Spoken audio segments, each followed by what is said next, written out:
Greetings, everyone. Coin Standpoint 80 here, otherwise known as Swirling Vortex '09 on YouTube. I'm tilting this the right way. And welcome back to another episode of Elden Ring Reforged. Last time, we were on a previous patch, version 0.4.46, and we went through and completed most of the Siofra Riverwell. We still have a couple of places we need to kind of go and get back to finishing up the exploration on that way. That way we can kind of conclude our business here, because this is the last stop. We might as well make sure we have everything. We did not finish the section here. We're going to go clear that up basically now-ish. As for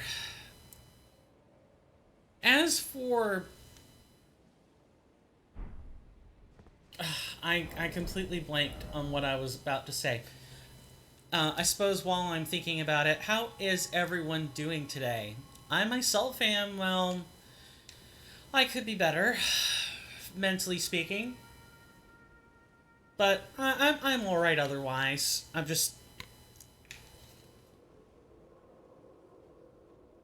having to rethink a portion of my life right now. I do have a story to tell, but I will tell it once I'm done introducing everything and we can finally get started. In terms of what's changed between Sunday and Wednesday, well, two things have changed actually, while I'm just kind of checking some things.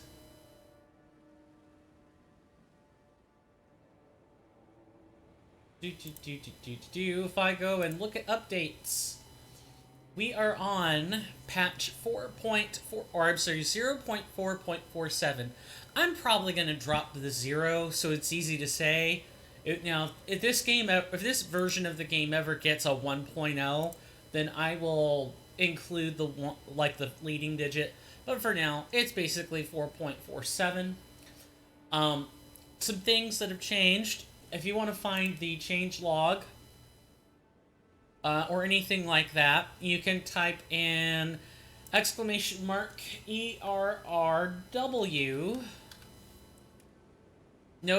with no quotes, and it'll take you to a website that has the change log on it, among other things.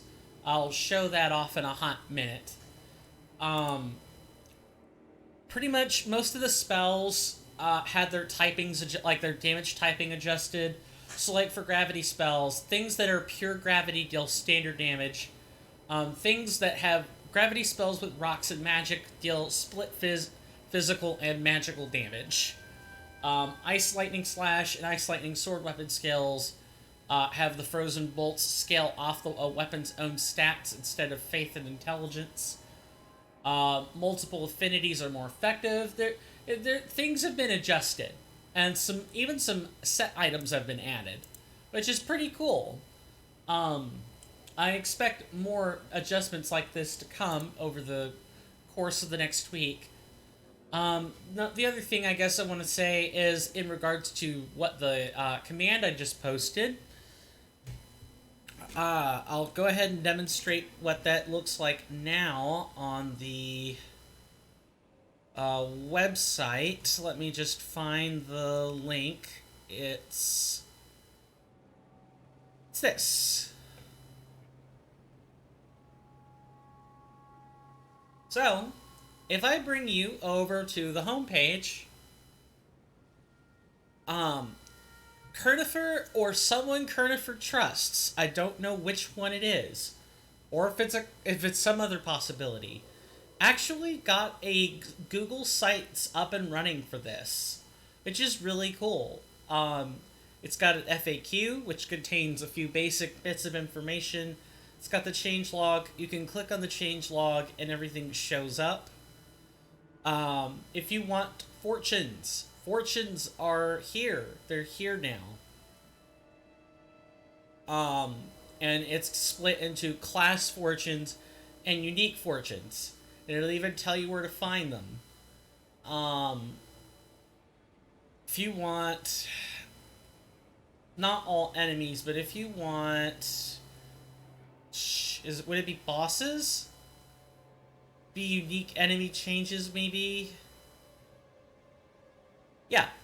See, the website has a link directly to the spreadsheet here, which is really cool. So there's now a brand new service that pretty much incorporates all of the previous link pages at once. I'm still going to keep them discreet, as if you want to go, if you just want to look at the boss resistances and weaknesses, you should be able to do that and not have to sit there and click through the website. I'll keep that separate. The only thing that has changed is the command and what it does. Instead of being called !ERRC or the Elden Ring Reforged changelog, it is now called !ERRW. That is Elden Ring Reforged website. And the timer that I have that posts all the commands pretty much has also been adjusted to reflect this. So you guys should have a much better time. And it's a more revamped experience. I wouldn't say it's anything to sing home about, but having things on a website's good. Finally having the fortunes in a place where you can see them is also good. But we have work to do. We have a lot of work to do.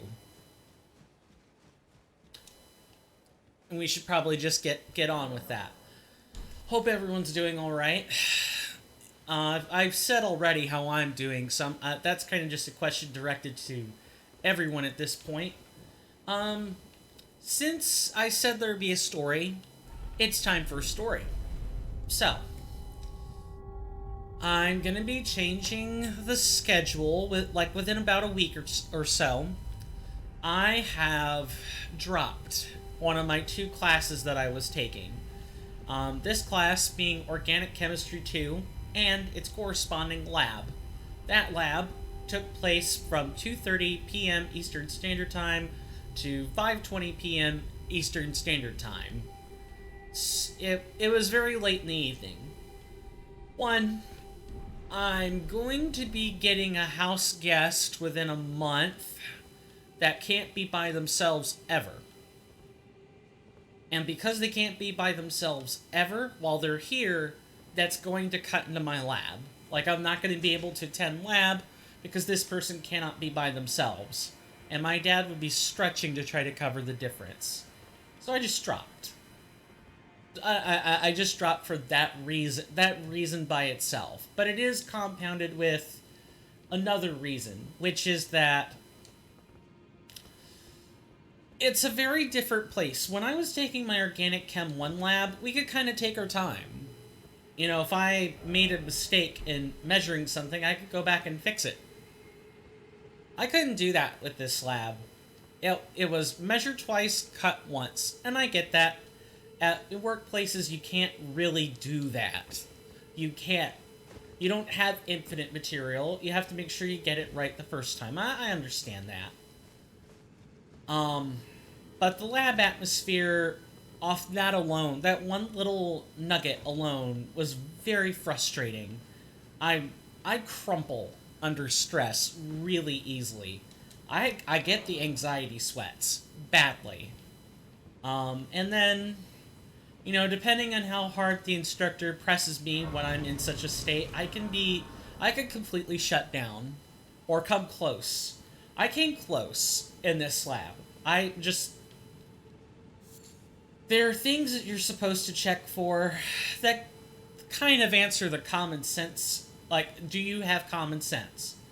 If you're conducting a reaction and you expect to get product, and let's say you have an order of magnitudes difference with the amount of reactant you're expected to use and the amount of reactant you actually use. So if you needed 2 grams, you used 0.2 grams, or you used 0.02 grams. You know, you were a tenth or you were 1 0 or 2 zeros off. That's going to significantly affect your reaction, right? Such that, instead of getting a 30 or 55% yield, you get like a 0.1% yield, which is bad. I had such an experiment where I didn't get the amount measured right. And my yield was about 1/10 of a gram, really. Not big at all. And because the stuff is white and opaque, and the filter paper that I'm weighing it on is white and opaque, there was nothing there for me to weigh. I looked at it and thought I knew that based on my math, I wasn't weighing just filter paper. I was weighing something else. But it looked like there was nothing on the filter paper. So I didn't bother scraping the filter paper to check for product. It looked like I was just... If I did scrape the filter paper to check for product, I was going to be scraping filter paper to test as the product instead. Which, hindsight being 20/20, I guess I could have just tried anyway. And if I scraped filter paper, I scraped filter paper. But, needless to say, this put me, amongst other things, at odds with my instructor for lab. And, it was not a very good lab environment for me. I understand, now that I could take a step back, I could say that the fault was just as much mine as it was theirs. But I'm not playing the blame game with this person. I'm not going to do that. I felt how I felt and withdrew from their course. And I'm going to have to answer for that. I know it. But that's pretty much my story. That's kind of why I was late. Was me going through the motions of withdrawing from this course. And the saga is still not completely over. I have to go see my advisor for my department major. I'm sorry. I have to go see the advisor that is under my department major, and that would be, well, I'm not going to spit out names, but I know who they are, and I've known them for a long time.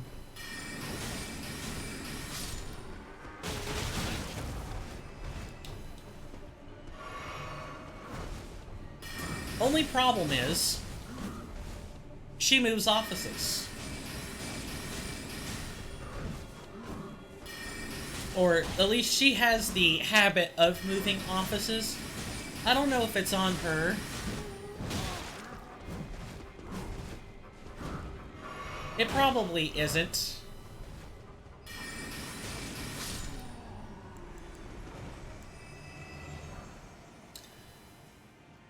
But, this is the second time that she's moved offices on the campus that I've been on.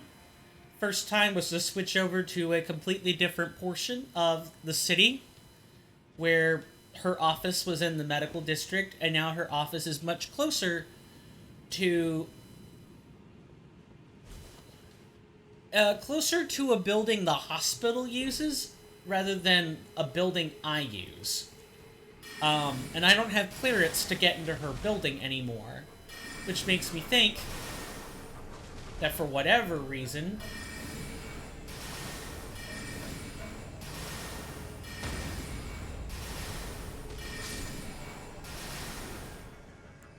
it makes me think that pretty much I'm either going to be changing who my department advisor is, because she will have changed which department she's in charge of, or which department she's an advisor for, or, they moved her to fill someone else's place, and the university has not caught up with paperwork and clearances yet. So that part of the saga ain't finished. It soon will be.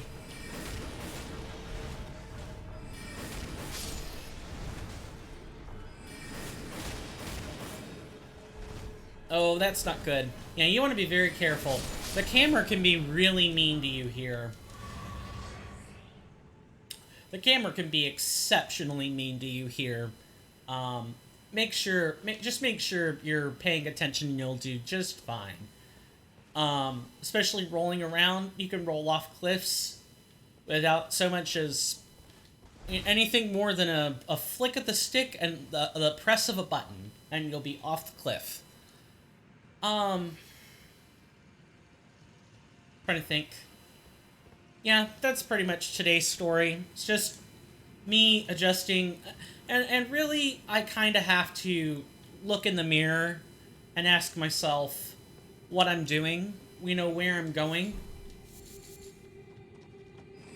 Am I still going to college to achieve something I want to do? Because for those who don't know, I am studying to be a biologist. That's the really short answer. Longer answer. I'm studying to be a specific, very, very, very specific kind of biologist.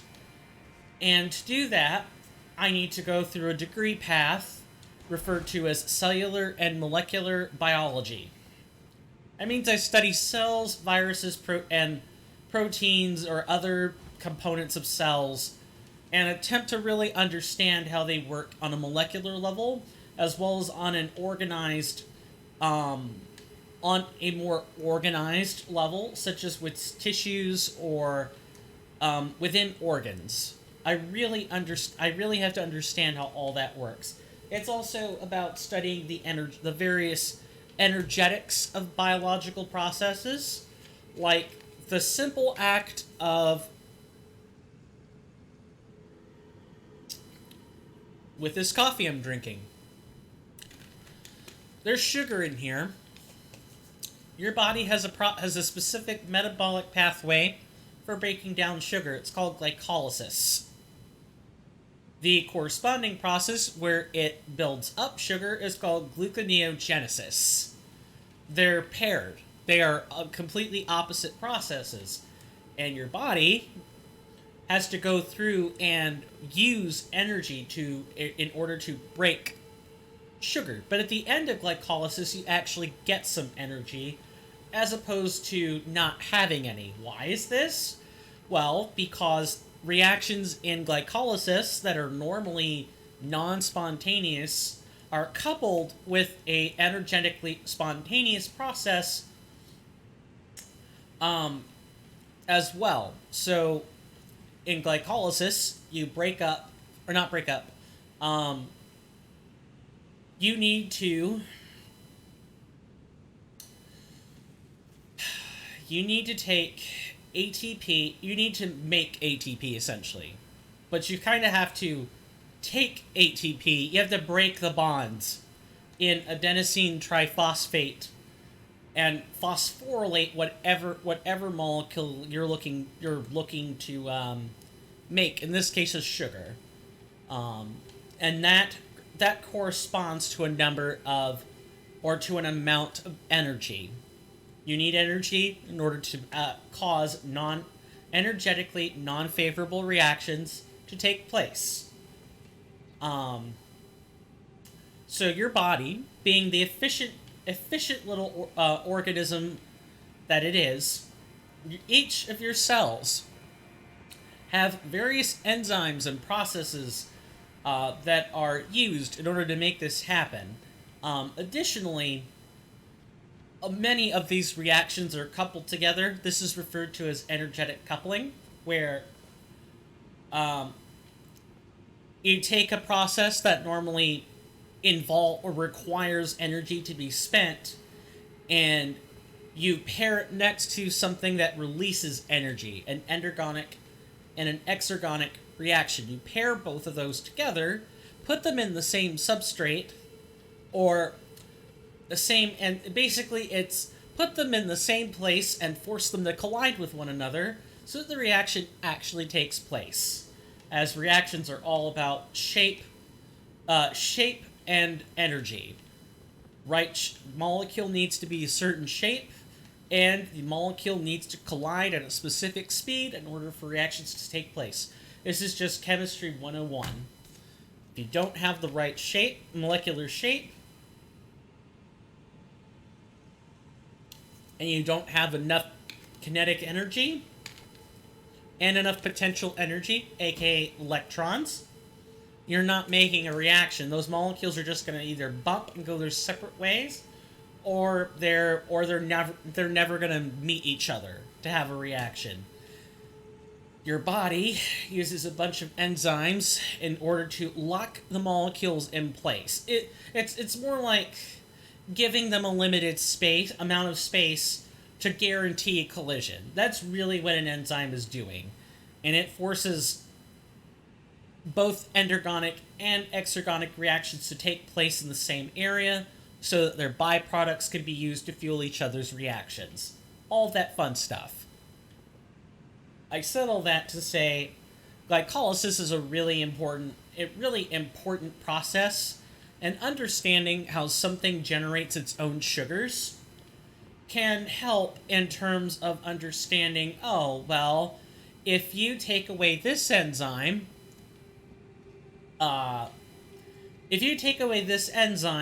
this parasitic fungus can't survive. Or if you treat the area that the fungus is inhabiting with a specific drug that causes multiple protein misfolds and multiple enzymes to suddenly stop working, then you most likely will kill your organism. Because the process of undergoing the same reactions without a catalyst is significantly higher. I think the actual energetic process for hydrolysis takes like 70 point something kilocalories per mole, which is it's not a relatively high amount of energy when you're talking about being able to do these things in a lab where you could create the exact conditions. But trying to do them in a living organism where you can't really raise the temperature a whole bunch, one of the ways you get make a reaction actually happen, you can't do that in cells. Things will denature.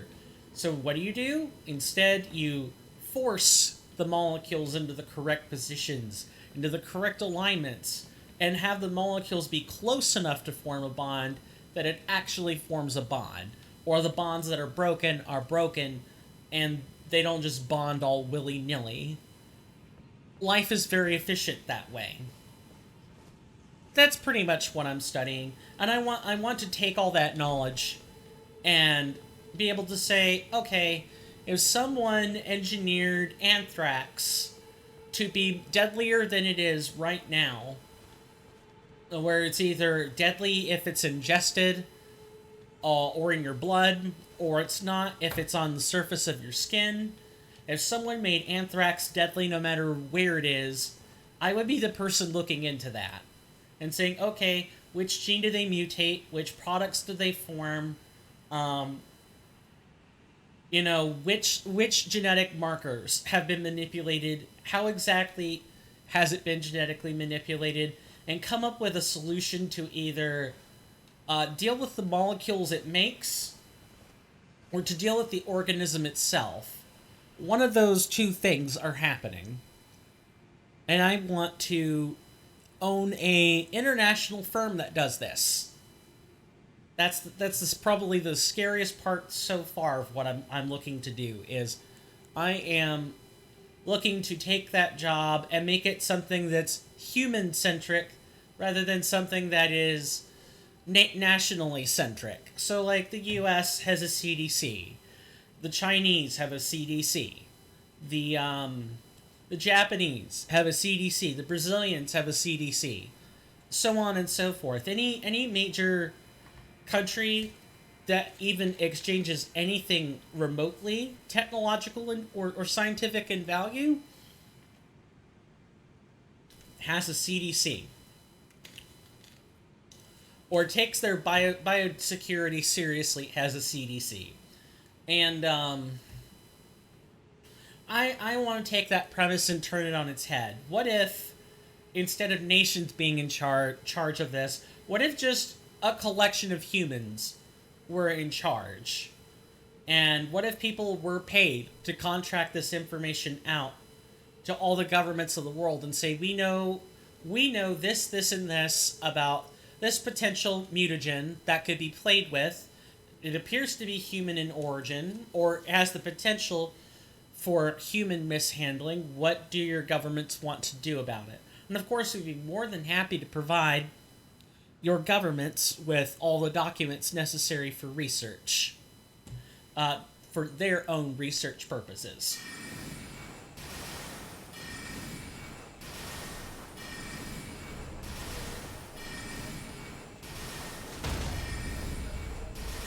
It's the sort of thing that hardly works out in my favor because biosecurity and biodefense, respectively, are sensitive national matters.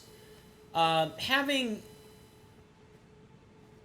the same sorts of, I'm not trying to peddle in secrets if that's what you're thinking, or peddle in classified information. That's not it. We'd be looking into solutions as a company and or as a non-profit research entity, whatever it is I need to spin this as to make it work, and tell the governments, this is what we know, this is our potential solution for this problem. How do you want to proceed? It's up to you. We have the information. It's up to you to make products and use services in order to deal with the biosecurity threat in your own way. Because a manufactured bug, such as a manufactured anthrax or COVID-19, fall under biosecurity concerns because they affect health. They affect human health, and they can affect everyone at all levels of government, from civilians right on up to whoever is actually in charge, either a president, a prime minister, sultan, what have you. But to make that work, I need a ton of schooling. And it's going very slowly. I might be 40 before I even begin to cobble this type of plan together. Like, I need to start accepting that. I'm being rude, is what I'm being. We have a prediction that I have not resolved yet. I mentioned that I want to do these at the start of every stream, and my guess is that I'm making sure that wasn't a rat making its way over here. Yeah, we're gonna get to Stormvale Castle today.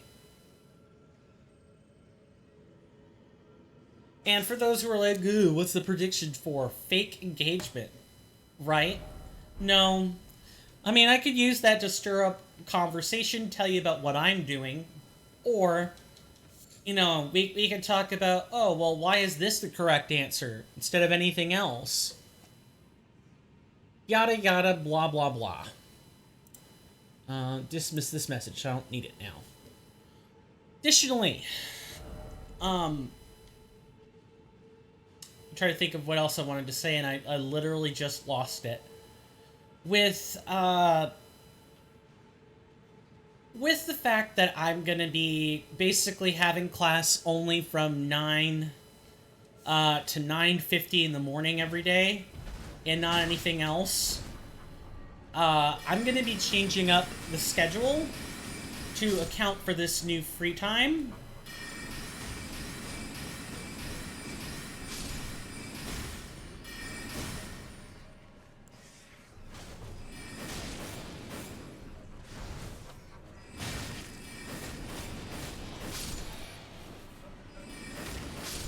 So, for example,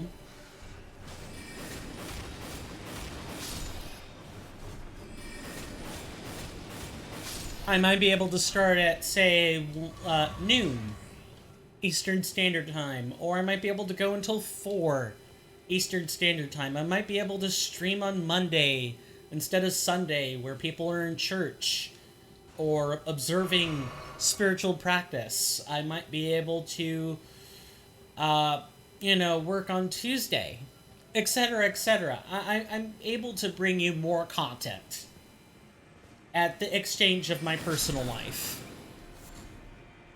As drastic and pathetic as that sounds. Um,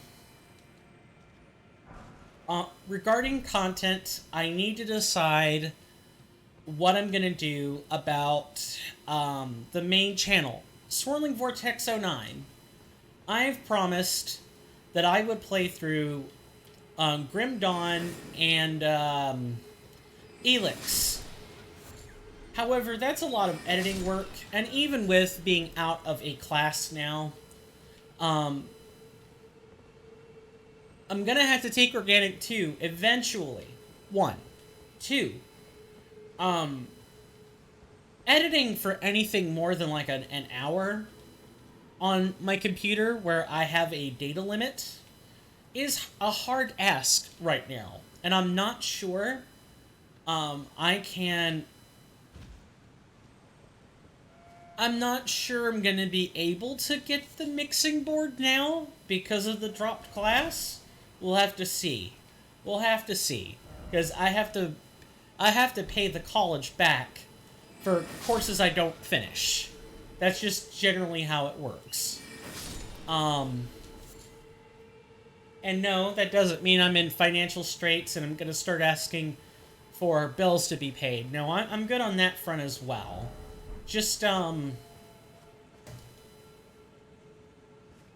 know, I have to consider, I have to future-proof the content I make so that it's not changing so much every time a term starts.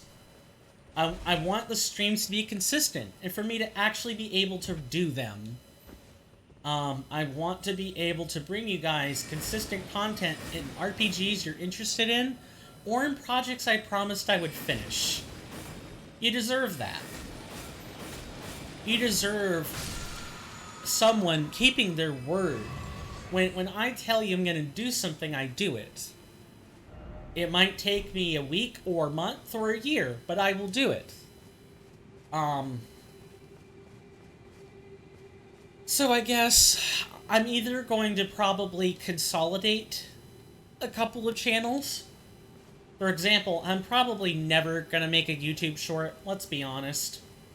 I know what the shorts are for, but I'm not that funny of a person. I'm really not. And posting shorts of things like, oh, Magic the Gathering combos. Well, that's a good place to put a short, is explaining something in a minute. I can't do that. Most of the stuff that I have to explain takes a few minutes to do, 1, and 2, isn't really attention-grabbing enough for a short. That's pretty much what shorts are. So that channel might be disappearing. Everything might have to be streamed, which means, not that I'd be getting rid of the VOD channel, I might be getting rid of the main channel and making the VOD channel the main channel. Or like I put VODs on there, and then if I, you know, if I have other content, I can put it in like a subcategory or something. And just try to keep it relevant. So like if I stream something, I don't put a recorded video of there on the VOD channel, because it's for VODs. But I'm not 100% sure. I'm not really...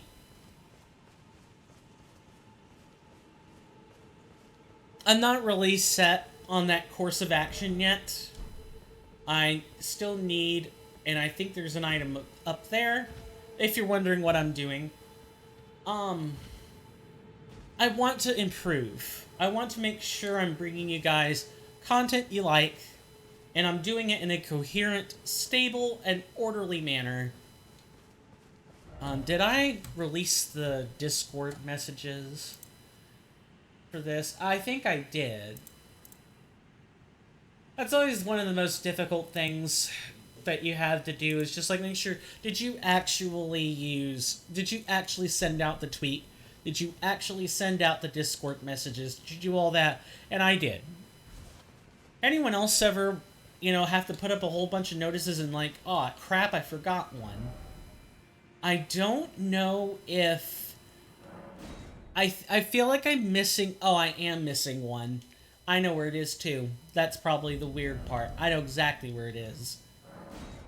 And it's the one place I really don't like or even wanted to fathom going, but it's 100%. And 100% playthrough means you do the things you don't like, right? Even if you're bad at them, even if if you hair pullingly drive yourself insane, you still have to do it.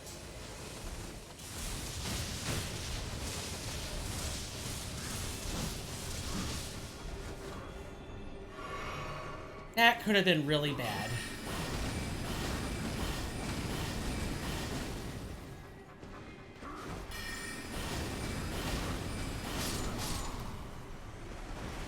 Well, if there's one thing I can definitely show you with this build, is that if you decide to use mainly sorceries, Glintstone Arc needs to be like your best friend.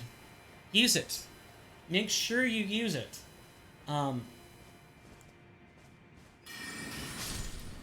It's an ERR. Glintstone Arc is like probably it's probably the best method you have of dealing with more than 2 enemies at a time. Or even if there are only 2 of them, it's just a great way to get enemies that are clustered together. It's a great way to efficiently kill enemies. Oh god.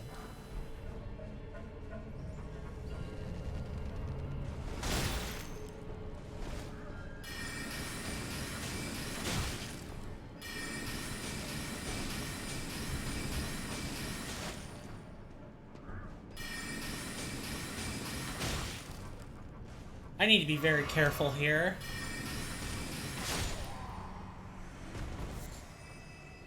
Now this is not where the monolith is. I'm just coming up here for an item and to show you that this is here. No! I don't want to drink that. Right, smithing stone is not a very good reward. However, the main purpose of coming here was to document this precise location, so we know that it's a ascending gate in the future. Sending gates are basically they're one-way portals. Sometimes they're keyed to another sending gate. Most of the time, they're not. You go through the sending gate, and then you have to interact with another sending gate to go somewhere else. Oh, no you don't. I'm not letting you walk away just yet. That's right, keep backing it up.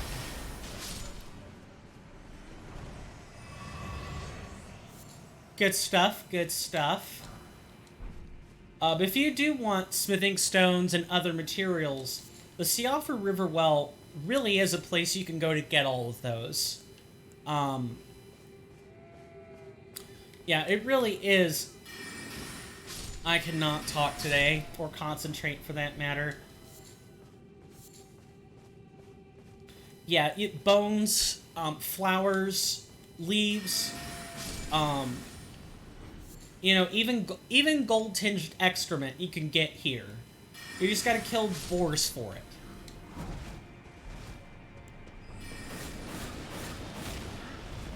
That's not good.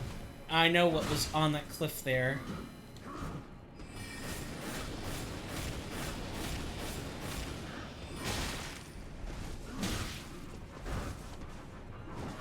I'm minding what's behind that bush there. As, you know, it's very hard to navigate through situations if you get yourself surrounded in this place. You can get ambushed from practically anywhere on the map. And these archers have some sick range on them. It is hard to contest. It's hard to contest these archers. It really is. It has to be one of these where you like lure them out and they come to you. Or it has to be groups that you know patrol in a stable place.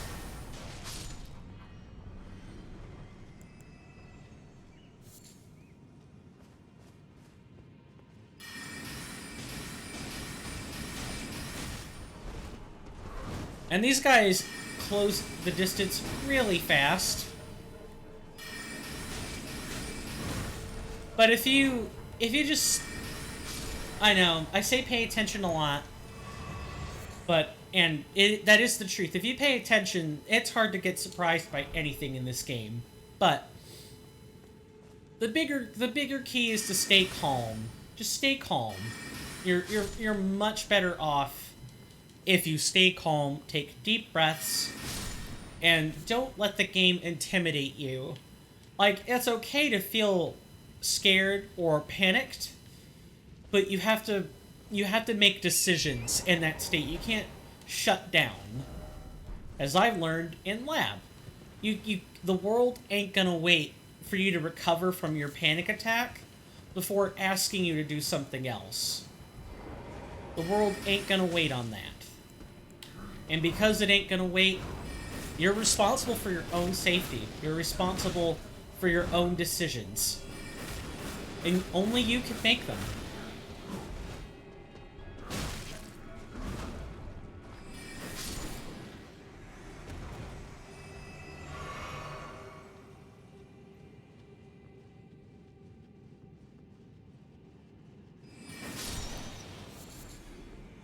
Might as well take every opportunity you can early on, or even in the mid game. If you're playing regular Elden Ring, make sure you're farming resources. Make sure you're killing your animals.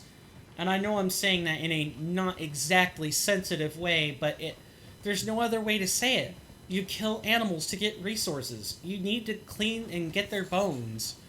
Yes, you can get bell bearings that will let you purchase all that stuff later, but that's later. In the early game, when you don't have those bell bearings, your only choice is to go hunting. Or pick a build that doesn't involve, you know... I mean, even if you have a build, you still... Oh, God. Even if you have a build, you still have to craft boluses, which means you're picking flowers. You still have to, I can't open up the menu while we're in combat like this. Oh, come on, then.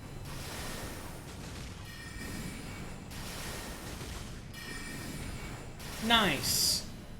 Goodbye. I never return.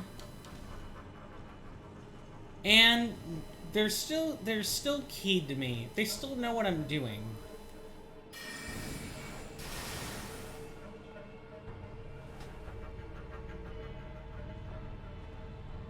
While I'm here, I'm gonna take a real life chug.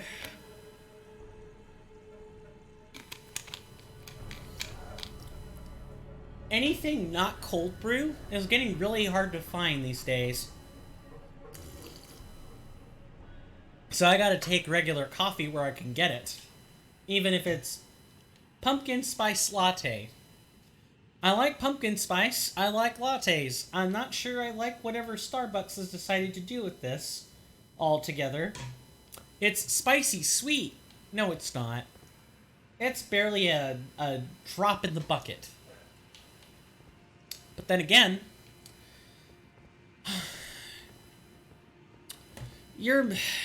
oh God, I have to be really careful with this. You know how everyone says, like, your boy, my dude, all that other fun stuff. It's not on brand for me to say that sort of thing. So I'm, like, trying to come up with something that's actually on brand that I could say. But anything I could think of just sounds very, oppressive. So I'm not going to say it. What am I thinking? Oh yeah, pretty much every build will like to have greases. Every build wants Roa raisins for torrent. And pretty much every build eventually wants things like fire pots or foul feet that have been pickled, gold or silver, because those are useful items. And going out of your way to get them is generally a good idea. I mean, don't actually just go out of your way for that stuff, but, like, try to bundle it in another trip you're making. Only really taking dedicated time to farm if... only really taking dedicated time to farm if it's nearby, like, nearby a rest site or something. And it's just like a patch of 5 that respawns over and over when you transition areas. Something like that. Okay, I'm still missing a monolith. I need to figure out where that is. So that's going to be a bunch of riding around, trying to figure out where that precise monolith is. So bear with me for just a moment. And it had to have either been someplace earlier on, or it's someplace I was trying to get to and died getting there.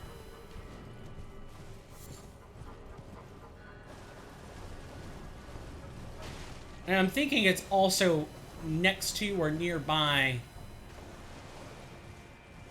that mount, or that mount, like, crested hill, where we lit the monolith up there. We'll find it. We'll find it.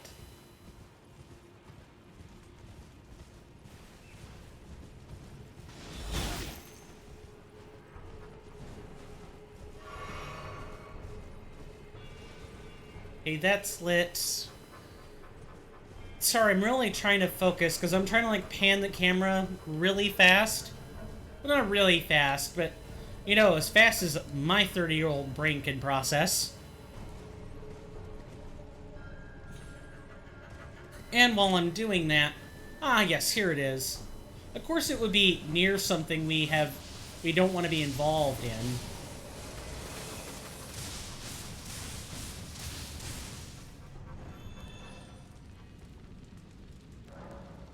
Power gathers somewhere in horned remains. When it says that, you know that you've completed the monolith puzzle. So now that we've done that, I'm going to consult my lovely little table. And my lovely little table, the one that the Elden Ring community has worked so hard to put together, can be found using this link. ERRB. And here, I already have it pulled up as a dock on my side. So, we're going to find the Ancestor Spirit, which we did last time. But just to kind of quickly go over it, we definitely want to be using fire damage. We definitely want poison, death blight, and rot or madness otherwise. The other stuff is too resistant to really work.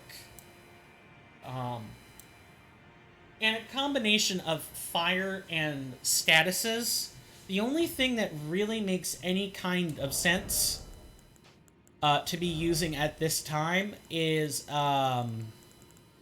Poison Mist.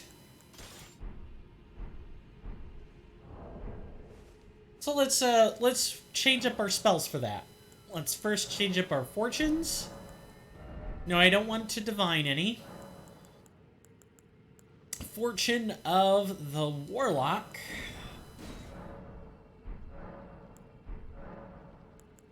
And then change our spells.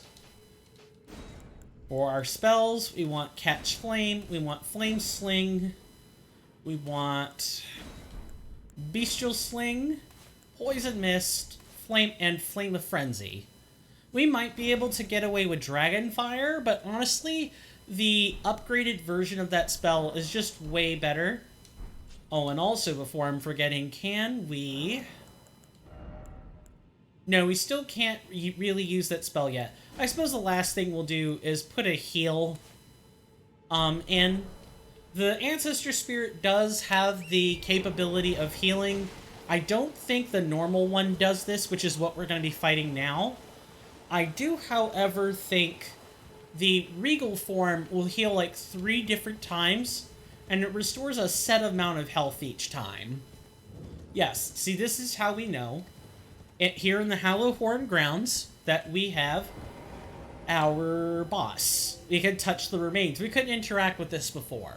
We can interact with it now. I still need to adjust this microphone to get to the right, more or less get to the right,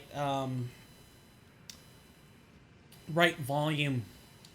I'm still not very good at that yet. But The mixing board adds a whole new dimension of complexity to managing your audio, because it's not just, oh well, I'm managing the audio through the virtual mixing board. It's, well, what's good, what's a setting that you can use on your mixing board and leave it alone, and then what else can you modulate through OBS or what have you, whatever recording software you're using, because that's going to really determine knowing the interplay and management between the two is going to be what sets off the quality of your streams. Now, or the Ancestor Spirit. It's not a stallion. It's a deer. With antlers. So it's a male deer. Okay. Male deer. What does it do? It'll gallop around all over the place, tossing blue fire, which deals fire damage, I think. If not, it deals holy damage. We're going to equip the Flame Drake Talisman for this. Let's see. Raises focus, drains sleep, and madness. Ooh, we should actually probably use this. But I really don't want to waste a slot on this right now. Goodness. Okay, I'll have to figure out sets later. On top of that, it will gallop into the air and attempt to drop down on you. It will spit fire at your location. It can roll around. It can actually tuck its legs in and roll around and knock you all over the place, dealing lots of damage. 1 or 2 roll-throughs with our level of health and damage negation will kill us. It can try to buck us with its horns, or if we're behind it, it'll attempt to buck us with its hooves. Or rear kick. It'll attempt to do a rear kick at us.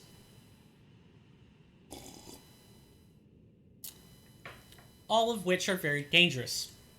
So the game plan is, it's not going to be able to stay in Poison Mist very long, but we have to try anyway, because it's relatively susceptible or neutral to this status. And poison, one lovely thing about poison in Elden Ring Reforged, if I go back and look at our change log, I can actually specifically go to statuses, or like general player adjustments. Statuses. Poison, 100 seconds. Lowers enemies' resistance to status effects for its duration. Multiple poison effects can be applied to one enemy at the same time. Poison and Scarlet Rot now scales depending on the enemy. These statuses, pretty much, poison is not so useful against bosses now, because it does do more damage with lower enemies, or weaker enemies, but poison can be stacked. So if I had, like, I don't know, poison from poison arrows, plus poison from poison mist, I think that those are separate. Or, like, the poison from an aromatic of the same name. Those will stack on each other. And deal damage. Excuse me, I don't know if that burp came through or not. It came in the middle of my speech, and I had no room to cover my mouth. I do apologize about that. But, yeah. Poison. It can stack with itself, as far as I understand, from the patch notes. And it can lower its own resistance to itself. But if you let it drop off, you're not going to, you're not really going to be able to apply poison ever again. So just be very careful with it. Alright, You guys know the deal. I'll fight this boss. I don't talk during the boss normally. And I will see you on the other side of said boss. Please enjoy the music.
Close. Close, but no cigar. Also, summons can actually make that fight much harder because the ancestor spirit's one of those bosses that's just gonna flail about wildly, swinging its active hitboxes everywhere. So you might think you're safe, but really you're not, because its movements are definitely going to be um its movements are going to be erratic and unpredictable when the focus keeps rapidly shifting between you and your spirit summon. Now, we haven't even really showed off Lutel, so I'm still going to use the spirits. However, I want to make sure I've got enough FP for this. And I believe I have just enough to make that work. If I go here, Lutel is 1210. I'll have the flask immediately, but I will be able to use it.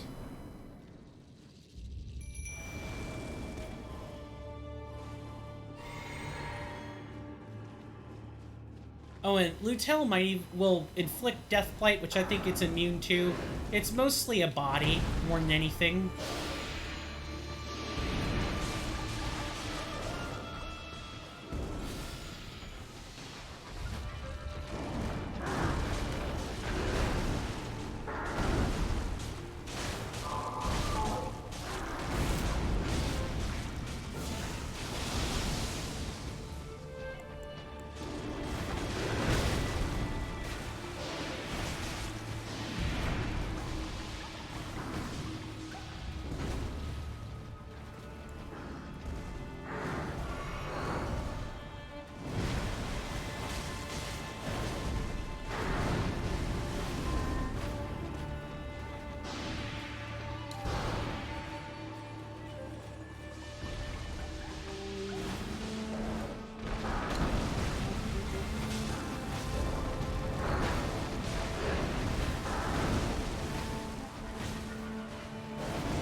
That was a bad time to roll away.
That wasn't too far.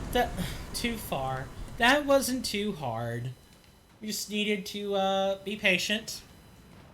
Where anything that's what this game kind of rewards is patience. And we don't even really have to use... I want to make sure I'm not missing anything else. I don't really think you could get up here. I do, however, want to try.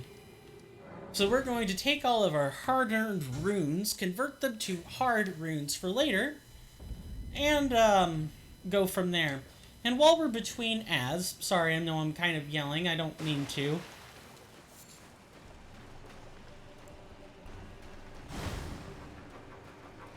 While we're between ads, I'll let you know that,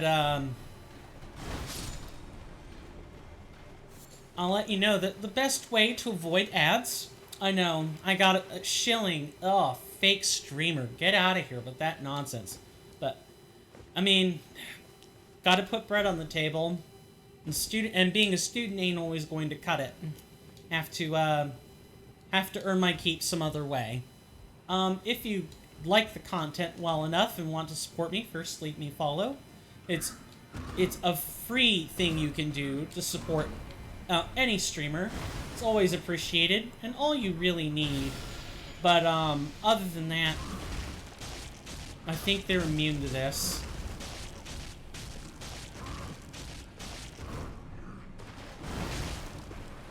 Yeah, just leave a follow and make sure notifications are turned on. Lets me know that you like the content. Financial support is never obligated. I'm always grateful just to even have people around. But if you do like the content enough to financially support me, dropping a sub during the month of September, that means until 9/30/2022, is probably one of the best ways.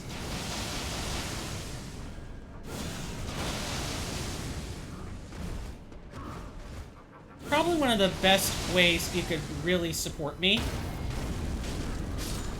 A, you get an emote for it. B, it doesn't matter which kind of sub you use to get your reward. A simple Twitch Prime sub will do it, but you cut out the ads, and your sub price can be 20 to 30% off, and I still get the same cut as if it were full price. The emotes that I have, they're not the best, but I do think they're good. I think the tier 2 one or the tier 3 one is probably the best emote, but emotes are a hot ask for $24.99. You usually want things like Discord access or something like that. So I recommend the tier 1 package. That'll get you several emotes. As well as an increased sub rate, and most importantly, no ads.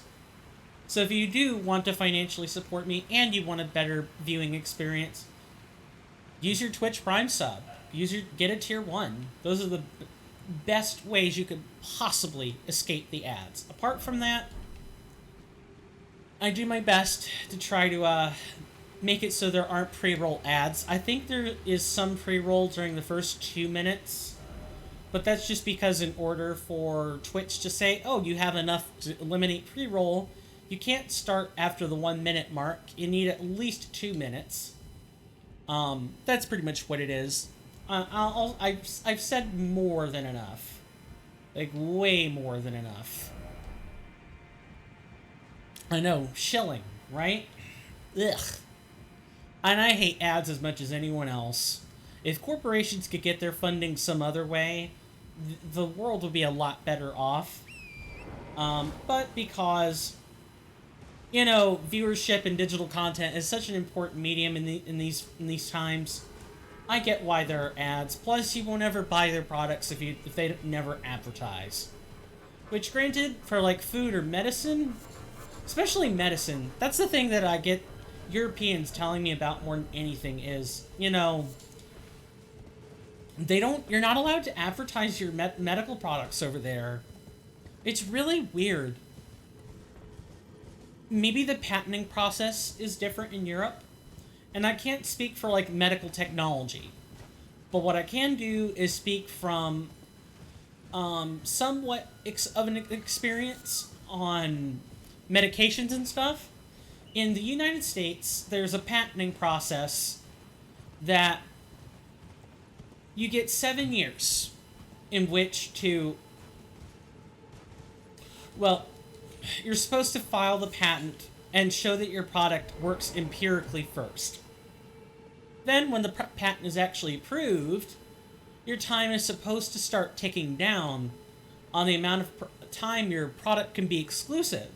So, like, oh, I'm trying to think of a good one to use. Like Nexium.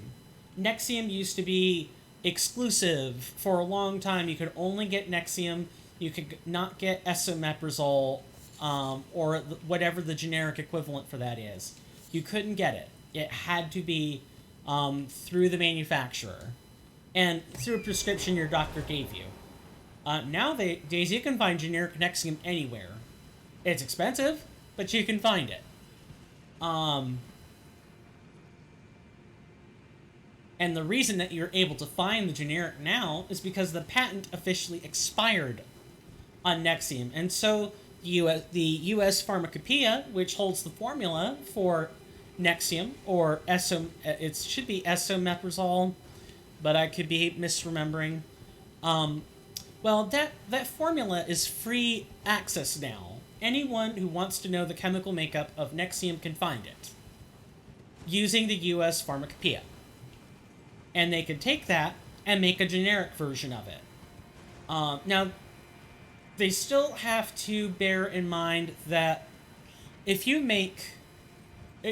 sell the generic version of a drug, and you don't do anything, I shouldn't say not anything different.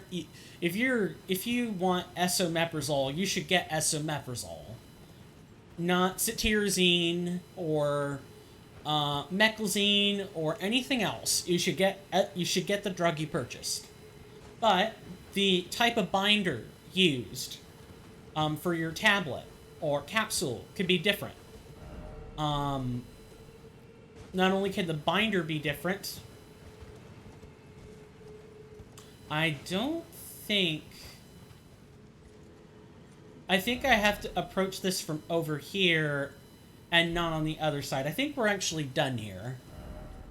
I'll review the Genie map resource later and make sure of that. But for right now, I think we're actually good to begin. We never did turn our runes into hard runes, which is perfectly fine.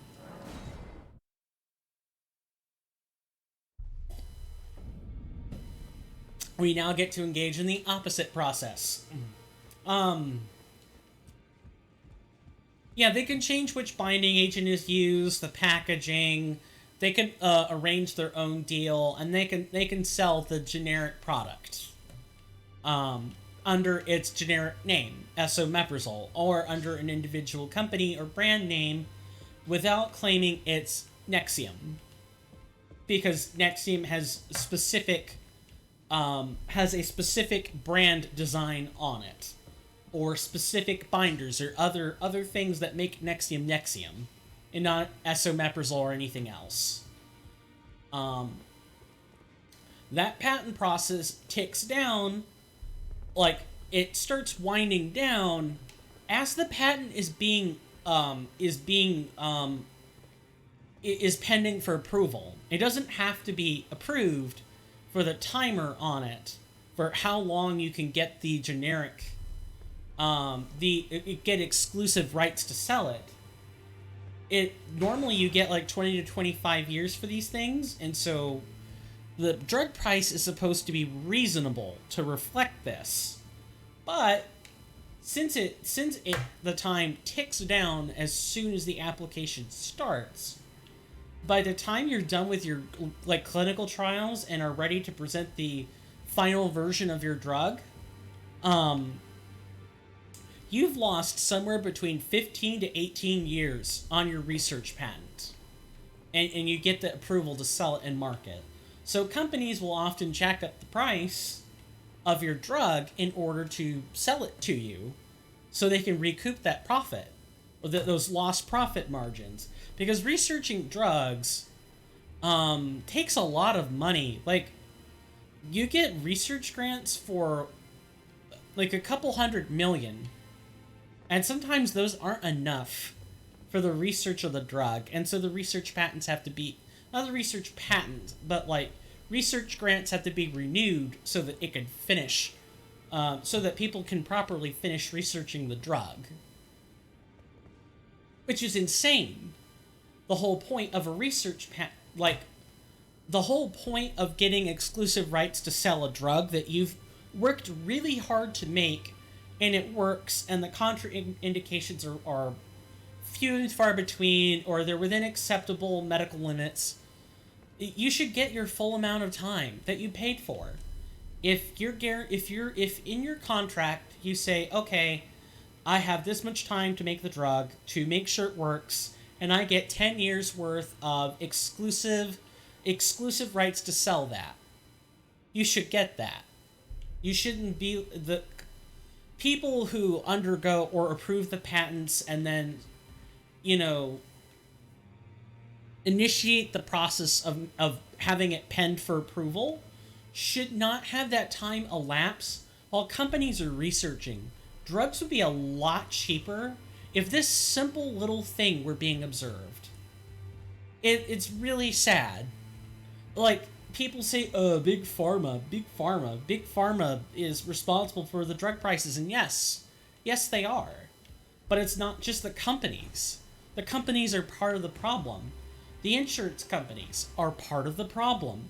Individual people filing for too many or too few research grants is the problem. The legal upkeep for these documents, so the people who do the patent approval process, they're also to blame. It's a big problem. And it's not as simple as saying, well, no drugs can ever exist in a big pharmaceutical factory. Like, the research process has to be by a handful of individuals we can name, and their tax records have to be public. It's not that simple. It really isn't. You might say, well, it's to get them to behave. Sure, at what cost? If the legal upkeep is too high, they're not going to research drugs. And then, at the next thing we know, people are going to be like, well, this drug or that drug in a non-scientific context or in a non-medical context has been proven to do this. Trying to think of the drug name. It's Sudafed. That's what I'm thinking of. Sudafed can be used to make methamphetamines. And Sudafed was taken off the market. The generic alternatives had to be made that those who illegally sell methamphetamines could not take the drug and easily make methamphetamine from it. They had to go through extra work, which in turn results in deadlier, let's call it underneath the store, or UTS drugs. Being very careful to say underneath the store, because it's very similar to saying, what's the word for this?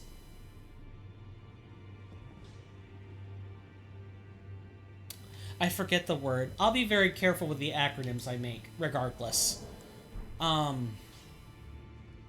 I took you for no matter it's Yes, I know. Let's get to smithing, please.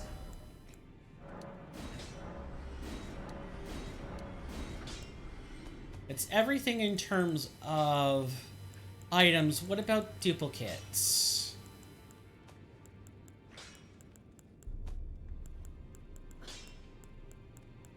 These look similar, but they're not the same.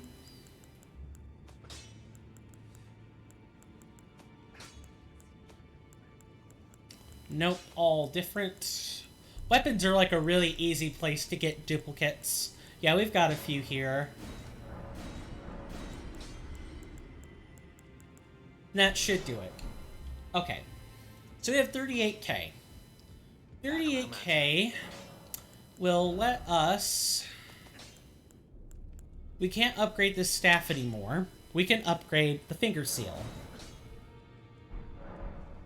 And I believe we got a bell bearing that'll let us get ones and two... No, that bell bearing comes later. Right. We still need to check out the, We need to check out the maidens regardless. We don't have any bell bearings. Yeah, the only thing that's new is that we could purchase bones. So, now that you have like the bell bearing, you can just buy bones. You can farm runes and get your bones that way. You don't need to go hunting. However, hunting is still a relatively efficient process. All right. No, D, stop. Just stop. Let's level up. Trying to get to 18 and all of these scores, and then we can buff ourselves further. And we now need to return these to hard runes so we don't lose them. Okay. Now we're going to go up here, grab the rest site for...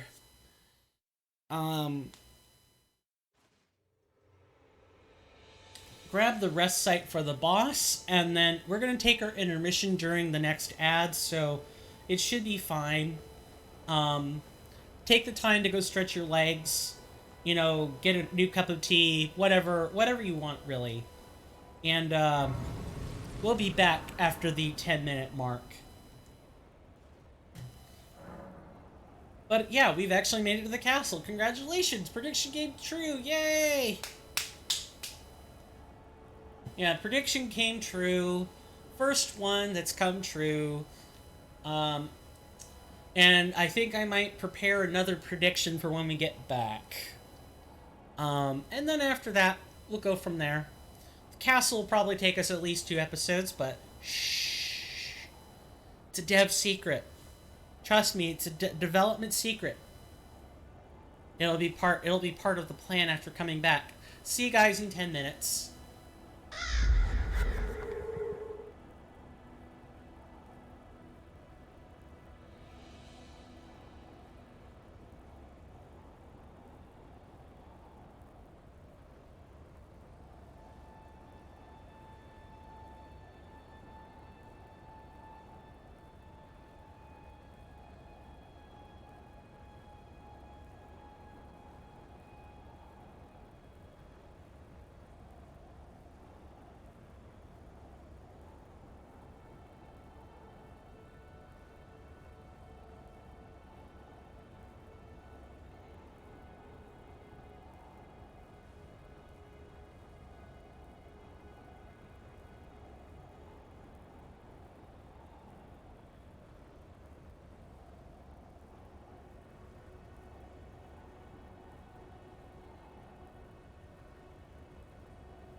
Okay, I am back. Sorry about that. I had to answer nature's call. Not the most fun bit of business, but Mother Nature must have her due, and that means listening to your body, among other things. So, here at the castle, there is one piece of information that I'm going to look up. And that little piece of information is a quest guide. You might be thinking, oh, well, don't you know this like the back of your hand? No, not exactly. Plus, Elden Ring can have a bit of a nebulous timing on a lot of stuff. Who am I looking for? Well, I'll find it on the wiki. No, I need quest guide. Okay, it is not really a quest guide. Nope, wrong. Definitely wrong. I'll find him. I guess I'll just click one. Oh, his name, this name.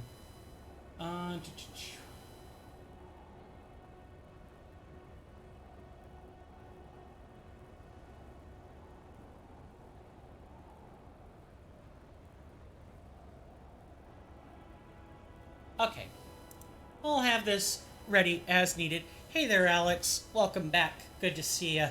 How are you doing? Hope you enjoy your stay. We were just getting ready to actually storm the castle. Stormvale Castle.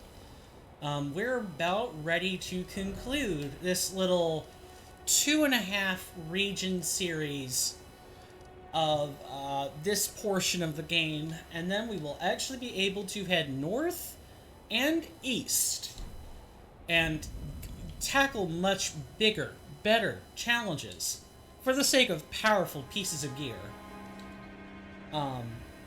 For those coming back in at the bottom of the half hour or the halfway point, welcome. My name is CoinStamp180. Wow, this is really lagging behind. My name is CoinStamp180, otherwise known as Swirling Vortex 09 on YouTube, and we're playing some Elden Ring Reforged. It's a mod made by Kernifer, that's the mod author. You can find this mod on Nexus Mods, a site that houses dozens of thousands or hundreds of thousands of mods. If you type in !ERR, no quotes, no spaces, all lowercase, you will get a link to the mod page where you can sort of what's the word I'm looking for? Where you can sort of find the mod, download the mod, get instructions for installing it, etc., etc. And if you want to know more about the mod author themselves, you can type in !ERRA, no, all lowercase, no quotes, and it'll take you to the mod author's page, although that page is pretty scant. But you're really gonna, the really valuable commands are ERR, ERRB, ERRW, and ERRG/player build. You're pretty good, I guess?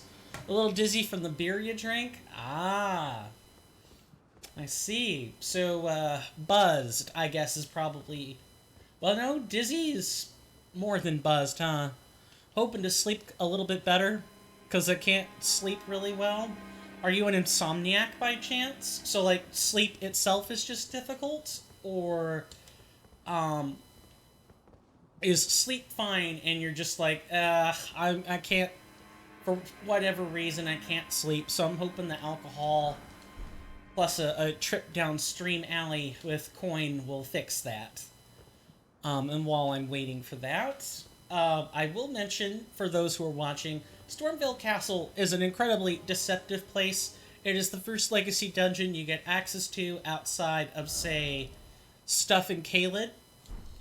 And the Legacy Dungeon teaches you that really big central areas like this castle have a ton of secrets in them. And you really need to look over every edge, peer into every valley, and roll into every crevice if you want to get everything you can out of Elden Ring. Like, that's just base Elden Ring. Elden Ring Reforged does nothing to change this. This is just straight up base game. Here it is. And you'll find pretty much most of the same stuff. Secret passageways that lead to grease strings, for example, like this. This was regular grease. Not a very good item, but this item here is is actually a tutorial. It teaches you that by looking through the, like, let's say you drop down here, like a player would intuitively go left due to the recent FromSoft designs, and they would explore and find this passage, and they'd be like, well, how do I get here? They might be tempted to reset and go back and see what's on the right-hand side, and lo and behold, they'll find this passage which will lead them to that item. That is what this item is there to teach, is that Legacy Dungeons will often have secret passageways and roundabout methods of getting access to more obscure items. Not sure. I had this problem with your girlfriend broke up with me, but you solved it after 5 days or so. Now it looks like you have the same problem? Well, surely it can't be with a girlfriend. Well, I guess I shouldn't say that. I don't know if you managed to get another one and then broke up, but it doesn't sound like it's romantically related stuff. It sounds like something else stressful happened to you, and it invoked the memory of you breaking up with your girlfriend, or it put you in similar emotional straits. And so I wouldn't say you have to be really careful with this. So things must be panning out in a similar way, where I imagine after you broke up with your girlfriend, you did something, you engaged in an activity that took your mind off of it. Not necessarily drinking, like I stress eat. Like for me, eating is the first thing I do, almost the first thing I do when I stress out. Typically I talk over it with my parents first, but eventually I eat to sort of engage in food therapy. And it works, but it does cost me my health. Don't really want a new girlfriend. I would prefer a friend with benefits or something like that. And to be fair, you're really not sure why you're having sleeping problems again? Well, how do I approach that? So, I thought for certain I remember getting a rest site, but maybe that's up and to the left here and not anything else.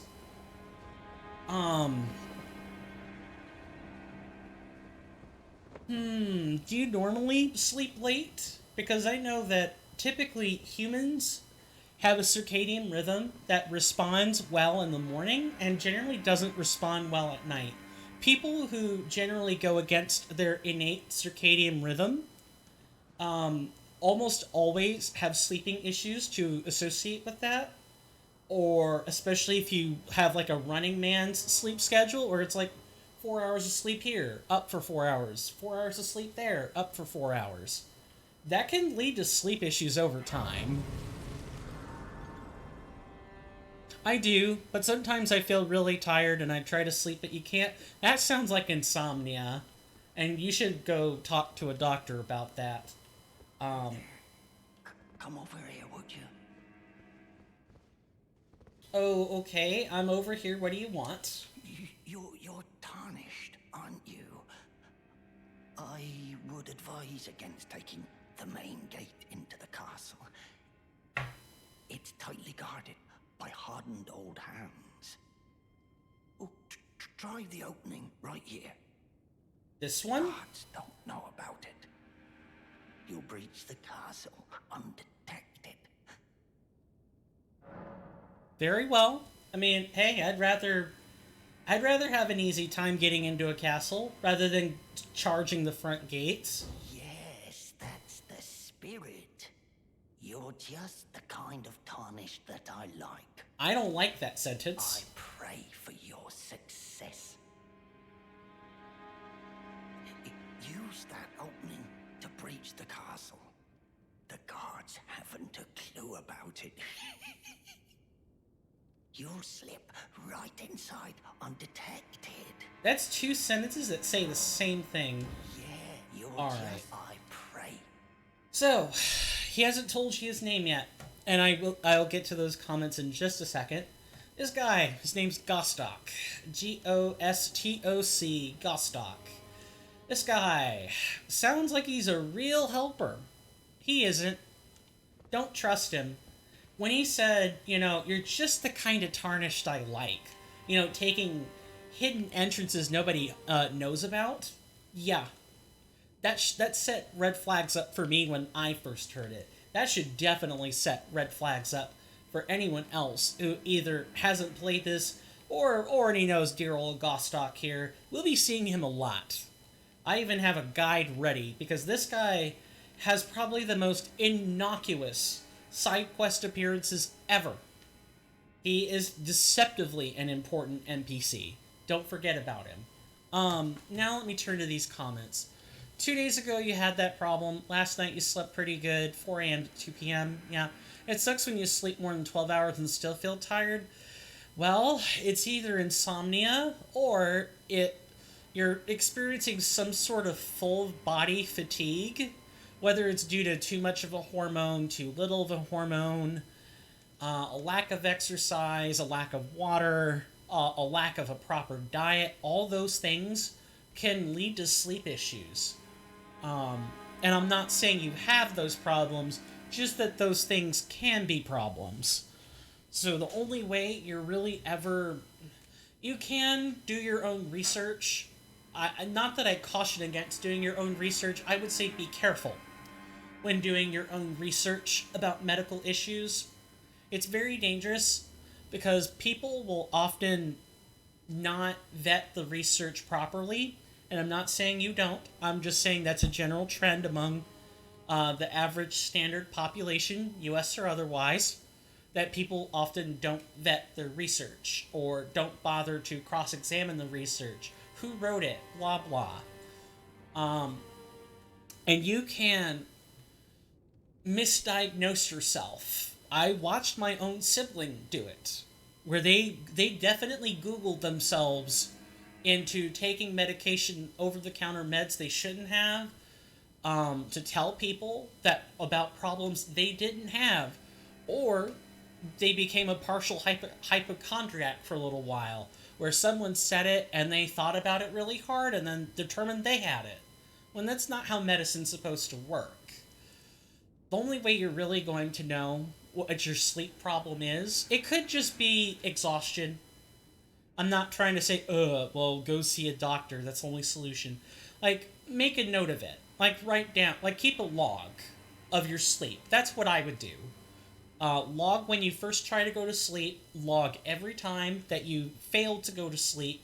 And then when you do finally go to sleep, when you wake up in the morning, write the date and, what time you woke up. Writing that sleep log will actually allow whatever doctor you're talking to determine, like, whether or not it's, like, partial insomnia or it's related to something else. But the sleep log will definitely be useful. When I had to write a sleep log for my apnea tests, and my dad should have wrote a sleep log for his apnea tests, and he didn't, and paid the price with apnea machines that don't fit his face, etc., etc. That's what I would recommend. Just watch, and if the symptoms get too drastic, it's better to be in medical debt than to be dead. In my honest opinion. Better to go see a doctor. But that is ultimately your choice to make. I will not tell you what to do. I'm giving you advice on things you can do. And what you choose to do with that decision is yours. And I realize that for anyone else who's probably hearing that, it sounds like I took entirely too long to say that. But something that people should know about me is that I am a philosophical druid. I'm an unofficial member of the Order of Bards and Ovates, and philosophical druids are very much non-interventionists. We don't like meddling in other people's affairs. Like, yeah, we have opinions on stuff. Like, all humans have opinions. We're not trying to deny that. Just that, unless we're specifically asked for opinions, we're more like problem solvers. We give people advice that we think is relevant. Probably one of the most basic pieces of advice is go see a doctor. And nothing out of lockstep there. And we generally follow a principle of do no harm. Much like doctors also follow a principle of first do no harm. Don't make people's active situations worse. We just try to follow that in every aspect of our lives, and not just in medicine. Philosophical druids, cool name. I mean, so technically, druids are Celtic. Like, they're the Celts. They're the modern day descendants of Celts. And they follow they follow a very closed religion. So anyone who tries to say they're a druid has to clarify which one, because the Celts are a very closed group. Like, yes, you can know of the religion and sit beside people who practice, but unless you're born into it, or you're given a very prominent invitation by someone of high regard, generally the Celts frown on people joining their personal circles. At least that's been my experience when watching other friends go try to join, or anyone who attempts to practice by themselves. Celts call people out on that stuff all the time. So I'm very careful. Not to say I'm a Celt. I'm not. Even if my great-grandmother was a native Scotsman, and I'm basically a third or a fourth generation American when I trace that line from my mother. And her mother. And then her mother's mother. Like, I do have that heritage. I could go find it. But even if I did, I still wouldn't be a Celt. Philosophical druid is... I think it's better than saying you're a bard, or a troubadour, or an ovate. What most people don't know... Like, most people can pick out what bard means. D&D's such a mainstream thing now that people know what bard means. Ovate? Oh, that's Latin. That's referring to ovation or speech. But people think it sounds weird when you give it a job title. And anything else? What? It's a 21st century. What are you saying? Get with the times, old timer. Yeah, so a philosophical druid is a short, condensed version of that, for me. And it's true. The Order of Bards and Ovates consider themselves philosophers first, among all else. And I also consider myself a philosopher almost as much as I am anything else. The only difference is I'm not as schooled on philosophy as they are. The Order of Bards and Ovates have books on all kinds of philosophy. They're very good at oral and written debate. I'm kind of meh at it. It's more about aligning with the worldview and realizing that the physical and spiritual worlds do exist, but you can't really walk among both at the same time. If you're praying at a murder scene, for example, that's probably not the right time to be, to just be going into a full-blown prayer. Like, that's not the right time. You want to be dealing with a murder. Remaining calm, asking questions, not making a spectacle of yourself, blah blah. Philosophy is pretty nice. Absurdism is my favorite. I am not aware of that. Let me do a quick Google foo on this, just so I kind of know what we're talking about. A philosophical theory that existence in general is absurd. This implies that the world lacks meaning or higher purpose and is not fully intelligible by reason. Not being fully intelligible by reason, I'd be happy to agree with. Existence having no purpose? I guess if all you are is an absurdist, like you're a hardline absurdist, that makes sense. Like, but in terms of, that conflicts with my spirituality. Like, I serve a master. I just don't talk about him that much. Man really cannot serve two masters. You either serve one or you don't serve any. Like, you serve yourself. Oh, I haven't been up here before. I didn't even think about this. Well, I guess I'm learning new things about the game every day. If you want a smithing stone, it's right here. And I'm quite sure this is a vanilla drop. This is in such an obscure location. I don't think Kernifer would have touched this. Yeah, philosophy is... How do I word this? The world being navigatable by reason isn't always correct. Sometimes the world is navigatable by your emotions. Sometimes the world is navigatable only by irrationality. Things that don't make sense. Like, and I suppose that's the difference. You have to know when your reasons aren't going to work. And that's a hard practice for any human to do. You need to be a soothsayer. So people can get trapped in their own lines of thinking all the time. It happens every day, and you can see it in history if you know where to look. There are people who get trapped up or caught up in the finer points of Machiavellianism.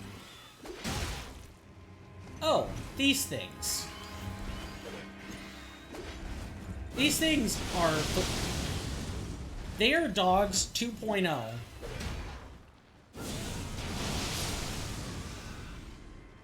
These things are the worst.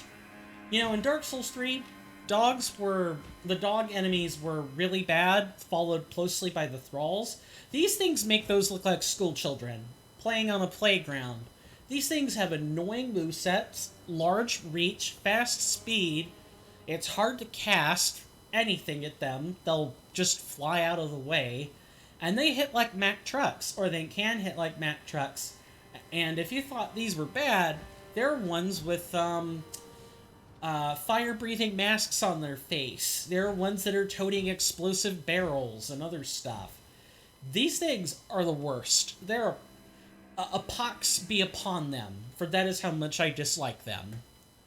Whenever you see these, be aware of where they are, and take them out before you get into a fight, if you can.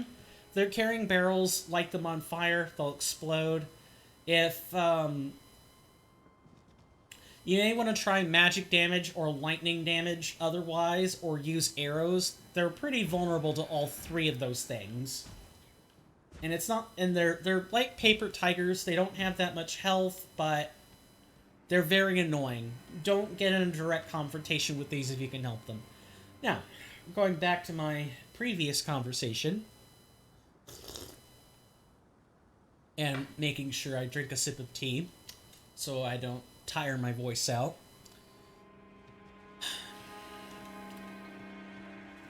The best philosophers are the ones that can adapt their thinking and account for vulnerabilities in their own thinking.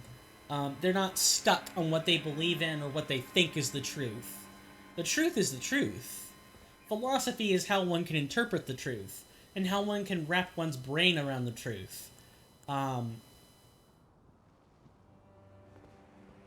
And wrapping your brain around that truth isn't always a logical or reasonable thing. Sometimes it's empathy, and you need to use your knowledge of human emotions to understand it.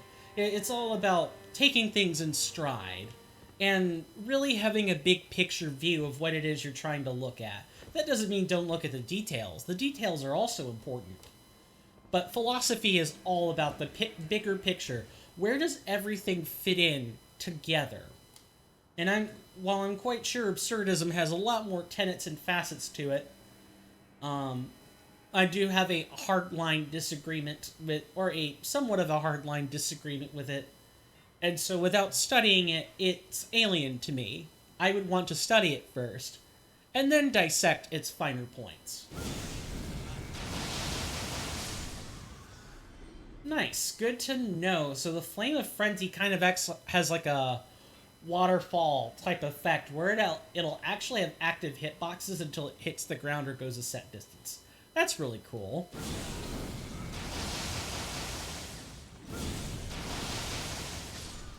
Perfect, perfect, perfect. Um, you might be asking yourselves, why is he doing this? There's a really good reason for that, and that reason is these things are annoying. One, and two, what I talked about before about them being annoying, that's true if one of them is present.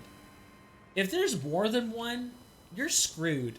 You're I wouldn't say you're screwed. It really depends on the build. But if we're casters with our physical damage negation reduced, yeah, we tend to be overwhelmed really fast. And that's just the ones that have blades tied to their feet. Never mind the ones that breathe fire or do anything else.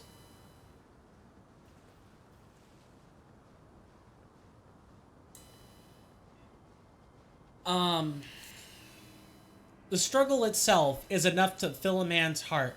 One must imagine Sisyphus happy, by Albert Camus. I really like this idea, but I probably don't understand it well enough yet. Yep, that's the thing about philosophical analysis. To understand the deep meaning, you kind of need to look at multiple snapshots or interpretations of the same sentence, and then try to fathom its meaning for yourself. Given these perspectives on this statement, how does it really fit in? Also, if we're talking about just straight ideals, then that's enough.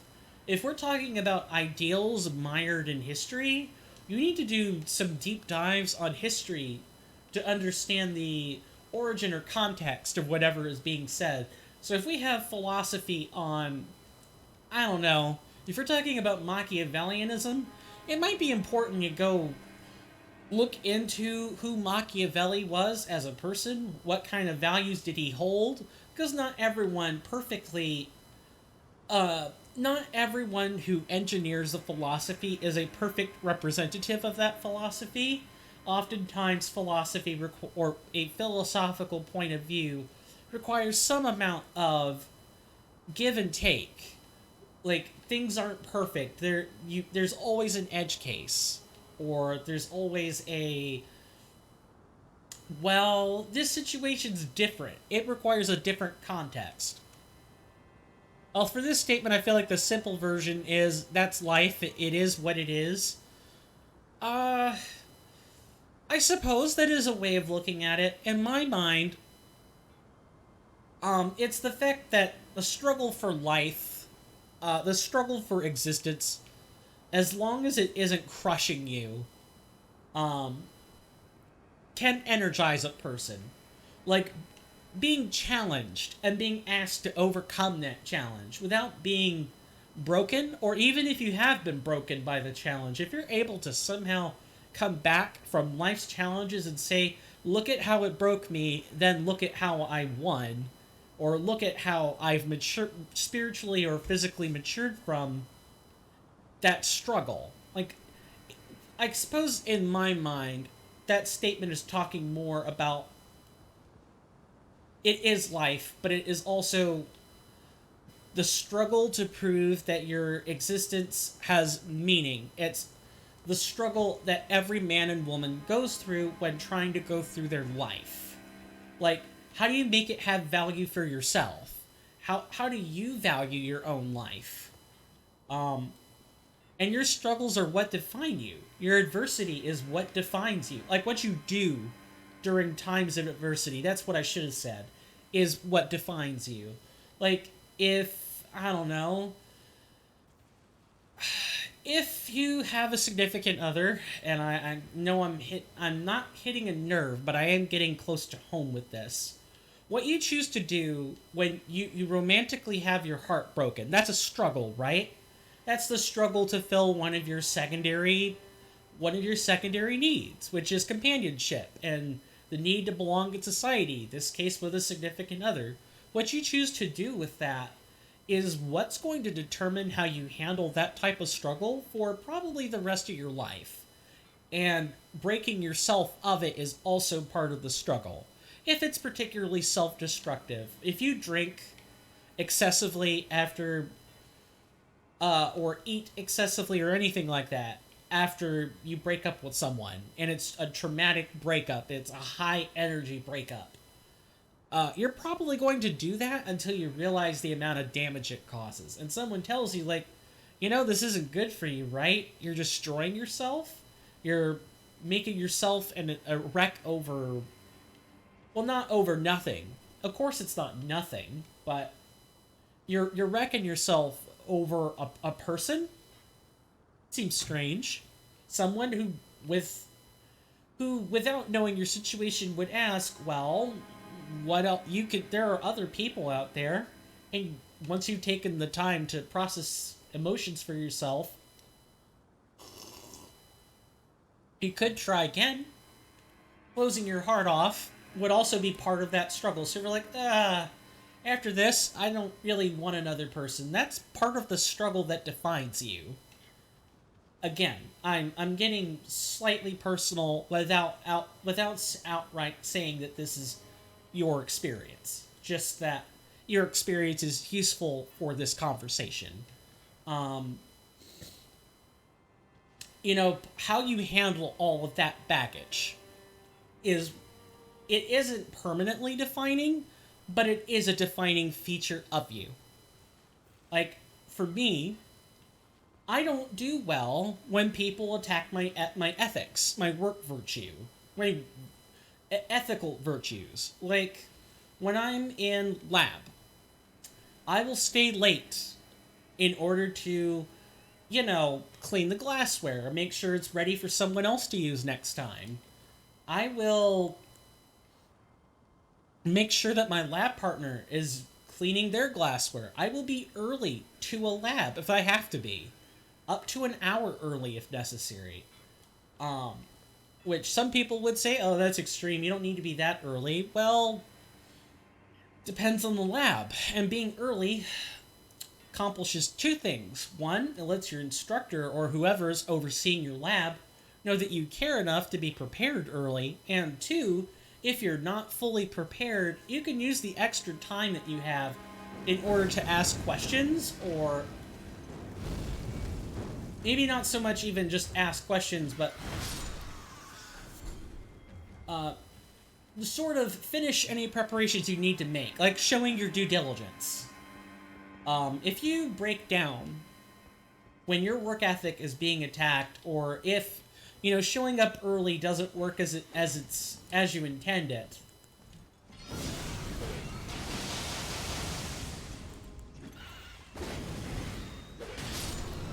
sorry, these things demand some amount of my attention.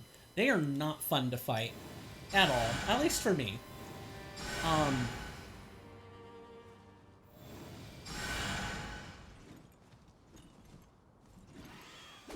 And with me, God, okay, with me, I can be shut down pretty easily if I undergo a lot of stress. Like, I'm not for me personally, I mentioned this story earlier today. I won't go through it again, but I will highlight the important points. I don't do well when I'm in a big rush. I get the anxiety sweats. And then when I'm constantly being questioned about my competence or about my work ethic, or I have someone breathing down my neck, I can be mentally shut down really easily, or emotionally shut down really easily. And once that happens, the mistakes start pouring in. The mental errors or physical errors I make cascade into each other, and I become a big mess. That's part of the struggle, right? I have to learn how to manage my own emotions. And if I don't deal with them properly and I allow people to get the better of me, then I'm not a functional person at work. That's what that would translate to. I'm not a functional person in a high stress environment. You two can't really work in a stressful environment?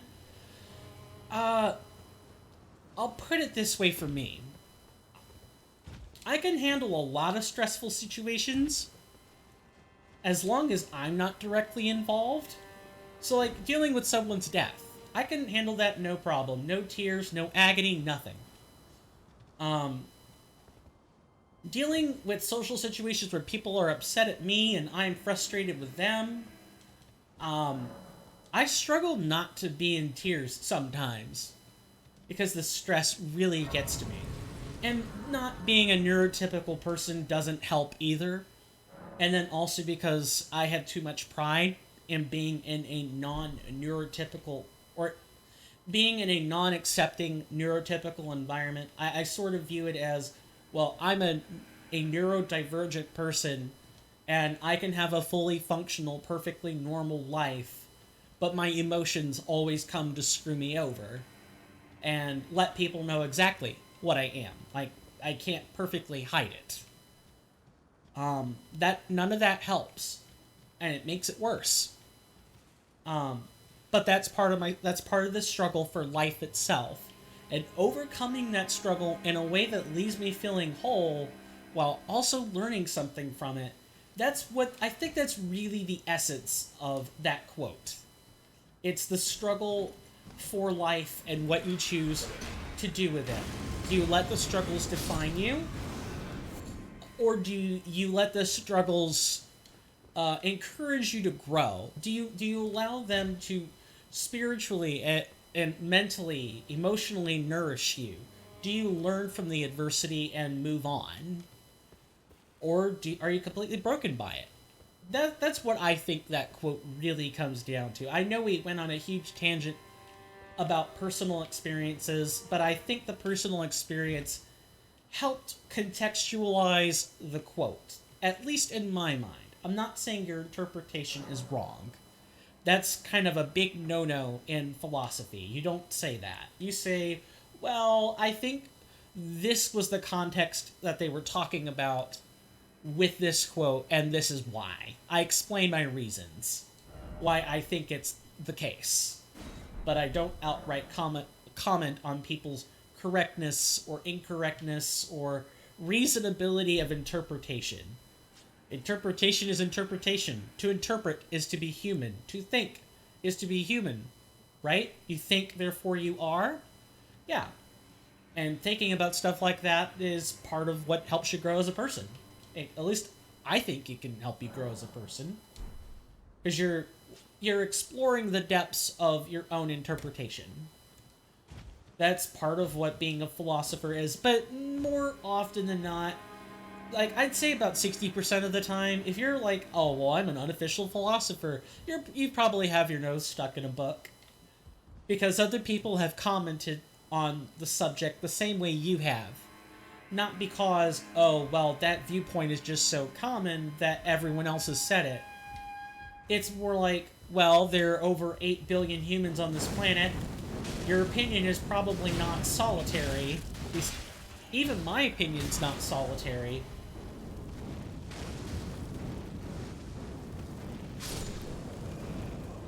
It would be haughty. Like Haughty.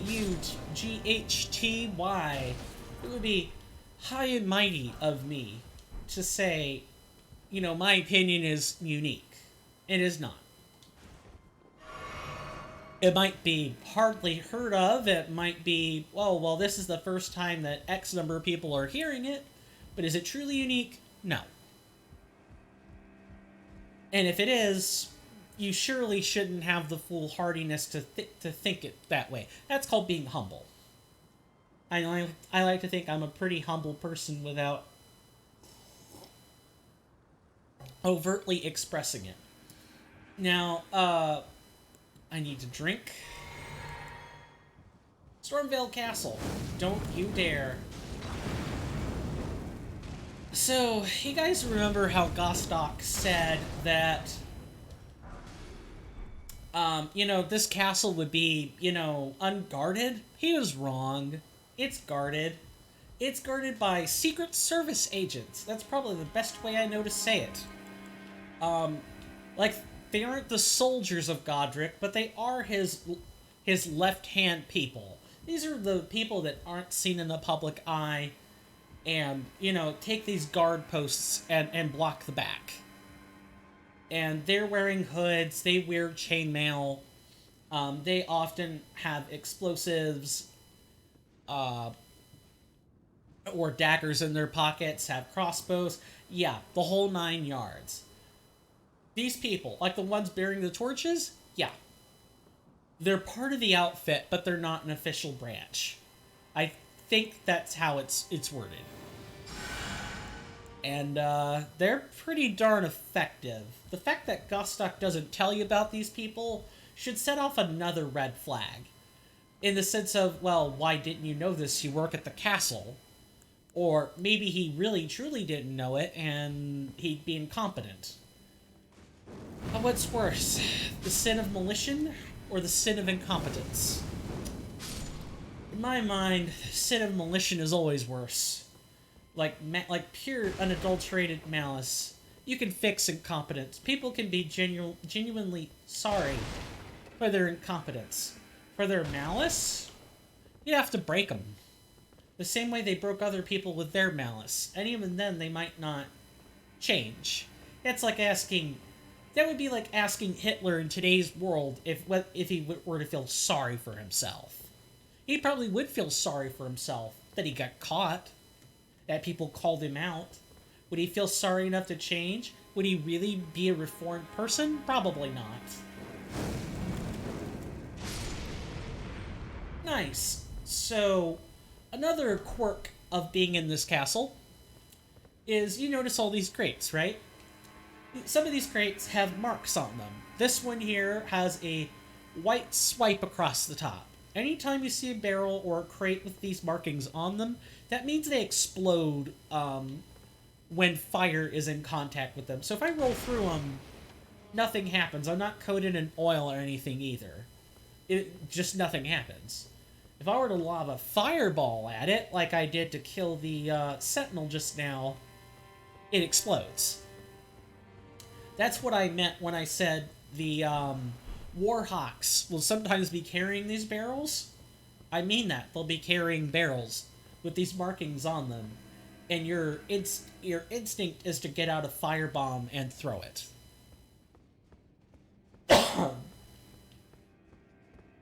Yeah, my struggle is dealing with my own emotional inadequacy. In death or sickness, I'm fine. If someone bullies a friend, if someone takes to insulting people I care about, I can deal with it. But it sucks. But when it's about me for whatever reason, it's almost like something in me died. And I can't handle the stress. I'll break down. And it makes me so mad. After I'm done being, like, upset and crying about it, I get mad. I get really mad. At myself. And it's a self-destructive cycle. And I don't really I think this is probably the first time I've talked about it in a while. And probably the first time I'm ever talking about this on camera. I have good reasons for not telling people about that, because people have used it against me before. They're jerks, of course, but, if you tell people about your own weaknesses and then you get bullied because of it, it's their fault, but you had a hand in your own destruction. You always have to be careful with what you tell people. You never know when a friend one day might turn out to be a malicious person in disguise. It's such a sad state of affairs for the world, but it's the truth. This passage is one of the most infamously horrid passages in all of Stormvale Castle. This place is filled with bombs. And these two, I forget their names. Commoners, two commoners or peasants, constantly chuck fire bombs at you. It's the worst. And of course, if the fire bombs get near the barrels, bada bing, bada boom, and not good for you. Goodbye, my friend. I barely knew ya. Yeah, the explosions hurt. So you have to be really careful. Let's see. And because they're throwing bombs, I of course can't make bombs to chuck back at them. And I don't really have the FP for anything else, so you kind of have to wait for the bomb timings to kind of sync up and kind of knock out the bombs.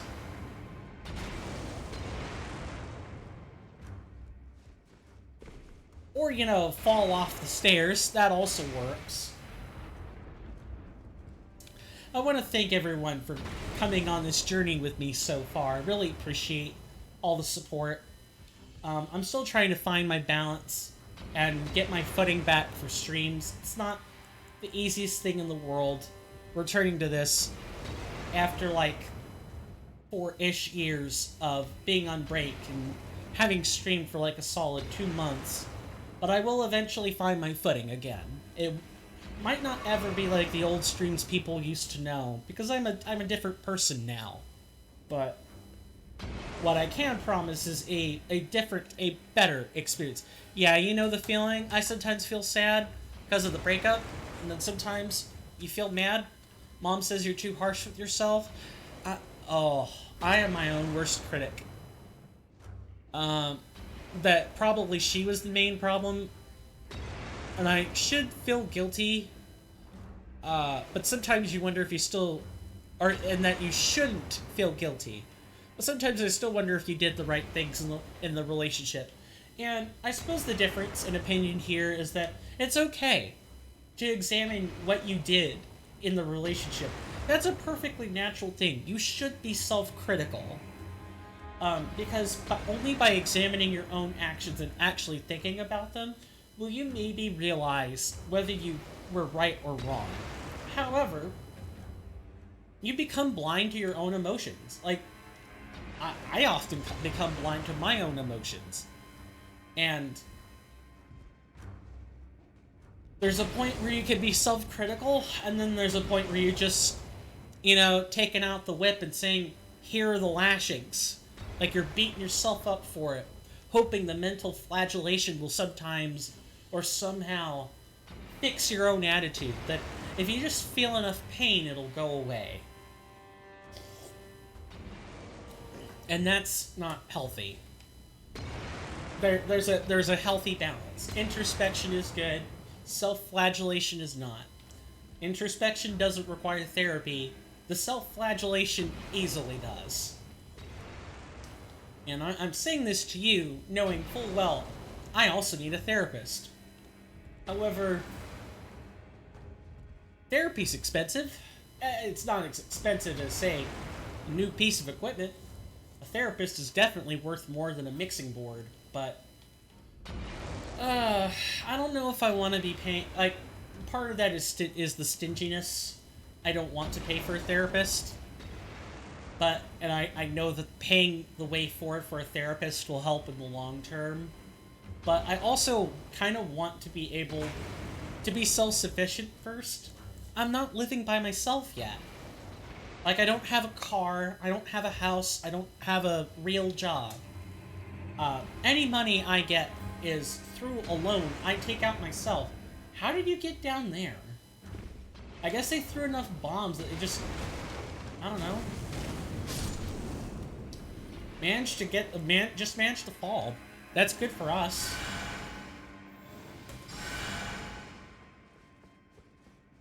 I usually feel stupid, because I know we weren't a match. We're not made for each other, and it's better that way. But it's still painful. You went through the experience. Yeah. It's annoying when you could be rational about it, but you still feel bad about it. Yeah, that's probably the worst. I'm a very rationally... I hate saying that. Let me say it this way. I'm a very reason-driven person. I like having reasons for things. And being able to reason through something actually makes me feel better about it, for the most part. This works when the problem isn't emotional. It does not work when your problems are emotional, because those are not rational things. Those are not things you can tuck away with reasons. Like, yes, reasons can help explain, oh, I'm feeling this way because X happened, or Y happened. But it doesn't help me feel any less painful, because it's not a rational thing. You can't just lock it up. And usually the way I deal with this is by attempting to compartmentalize the emotion and putting it in a box where no one can see it, and that usually works for the most part. But for me, social situations are the exception to that. I cannot put my feelings about other human beings in a box. I'm really bad at that. Everything else I can rationalize. I get into debt I can't pay my way out of. Okay, I can rationalize it. You know, I burnt the food for dinner. I feel bad about it, but I can rationalize it. I can fix it next time. You can't fix. You can make amends for your relationships with people. You can learn from them, but you can't ever go back to the way things were. You can't fix people. You can't fix yourself. You can only cope. You can only manage. You can only deal with the emotions and then either deal with them in a way where you can reasonably cope with them, or you put them in a box. I put them in the box, and I know that I pay the price for that. And that is part of why I know I need a therapist. Is because I tend to box up my emotions, and it's easy to say, well, you have family or friends you can vent to about your emotions, and I do. And I do use those resources. But there are some things that really only a professional therapist can help you go through. Your parents, if I were talking about my parents, I have a hard time explaining to them why I feel lonely at 30. And why that, like, they might have gone through a similar emotion of feeling like emotionally or romantically lonely for a while, but it's not the same as explaining it to a stranger who may have also experienced that. First, the therapist has to be experienced, and second, most therapists do have that sort of experience at least diffusing the emotion. I was pretty fine after the breakup. The thing that broke you was when she told you were a toxic person after 4 years of the relationship. Oh, yeah, I can understand that. That's probably felt like a hit below the belt. I can understand why you broke after that. These St. Trina arrows perfectly demonstrate what I'm talking about when I say this place has a ton of secret passages, or quite literally holes in the wall, where you can find various gear items. It's,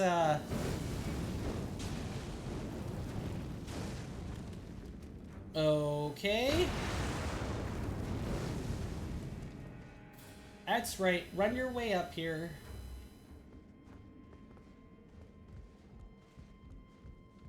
I'll just go ahead and wait for them. I know they're going to be climbing up over through that passage there, running their way here, and then jumping down. Be right back. Very well, Alex. You can hear them.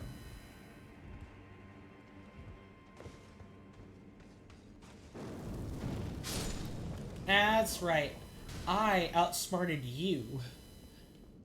And not the other way around.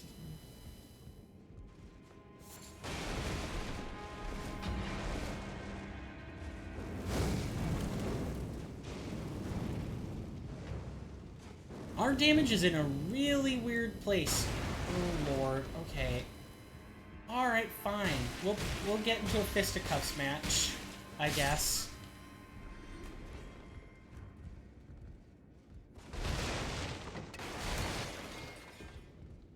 this part right here. So not right here, of course. I don't mean that. What I mean is this section up these two platforms.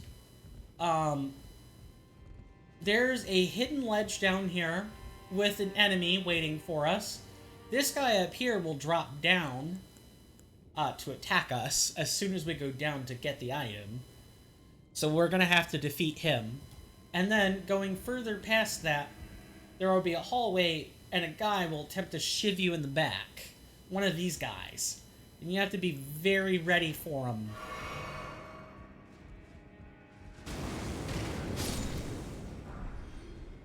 You can get their gear. It's not very good, but you can get it, and we are going to for the 100%. Okay, it's not up here. Right. You gotta get the key, the rusty key, go up here, and then we'll be in this passageway. Now, we don't have any resources. We can, however, get ourselves a shield. I'm watching. Where did that come from? I hear that. Oh, it must be the, I think I can get you up here. How about that on for size? Welcome back, Alex. Okay, the other one is behind here. Alright, there's really not much to do except to go in here and get the key. Now, we're going to enter this door. I'm going to tell you what happens, and then I'm going to have to, stay silent while I focus. We're going to put on a shield. One with the highest guard stability would be best. That's going to be this one. Because we're going to need it. Basically, once we get in here, this door's going to close on us forcefully. Kind of like in Dark Souls 3, how Patches closes the door on you in, at Firelink Shrine after he moves there. And we're going to be trapped in the room with something very nefarious. There is one piece of information I want to look up. Nope, I know what to do. These guys should be vulnerable to status effects.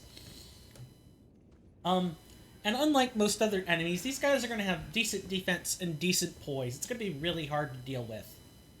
Incidentally, we're also going to turn on our lantern. You'll see why. If you look in here, it's dark. It's dark as all get out. I'm right at the point where this door is going to close. And if you look over there, you'll see him, the armored knight. Keep note of him. There's a reason I'm pointing him out. I'm going to move through. Bingo. Cutscene.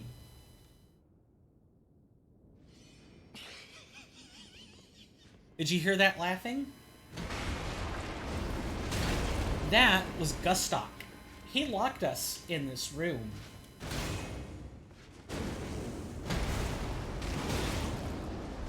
These things are very dangerous.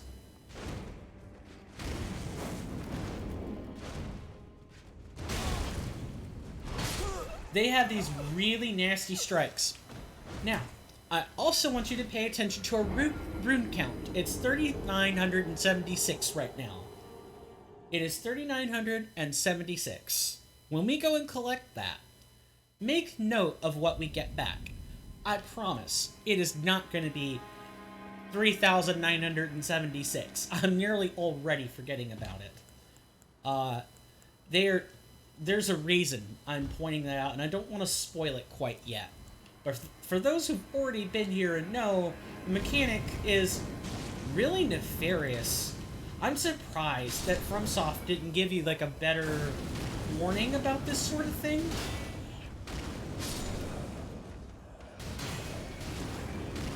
Then again, this is also Elden Ring Reforged, where you have Deathblight that will literally steal all your runes before you die, so that when you try to get them back, there aren't any to get back. It's, it's something, it's kind of part and parcel at this point for the community.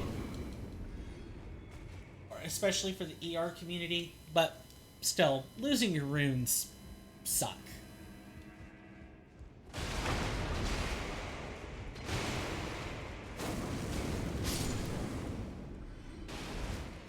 And then once you get used to making this run back, it's actually not too bad. The place looks worse than it is. Once you aren't trying to, like... How do I want to word this? So, Stormvale Castle is teaching you there are moments where you need to be patient, and there are moments where you need to be aggressive.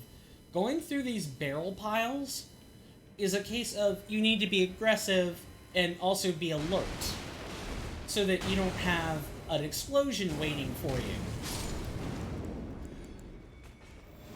These guys can also take advantage of you if you wait too long. So, you want to try to be quick, poignant, and ready to strike at any given point. You have to be at attention. And look at that cheek. Now, we have 984 runes right now. And anyone who's doing math, who's even remotely good at it,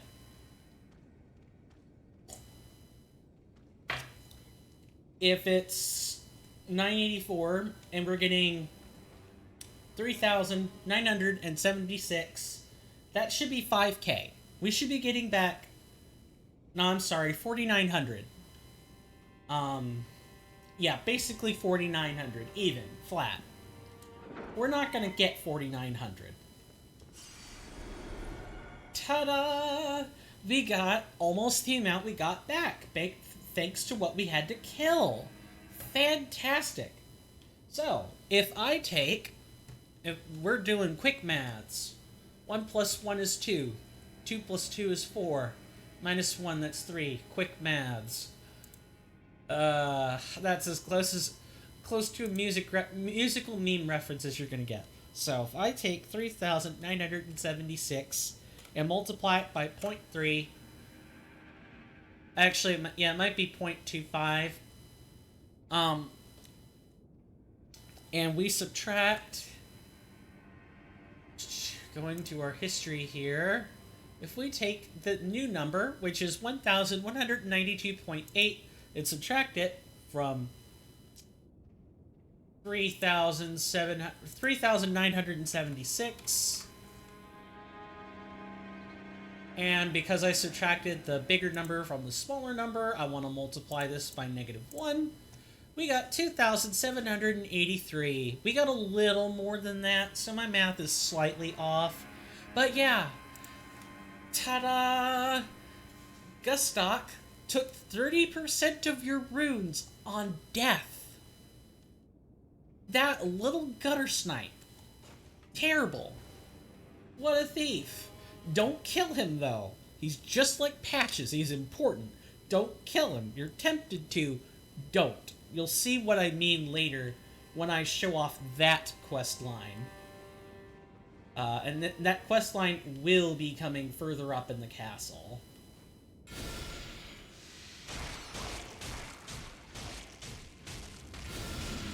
There we go. There's the poison.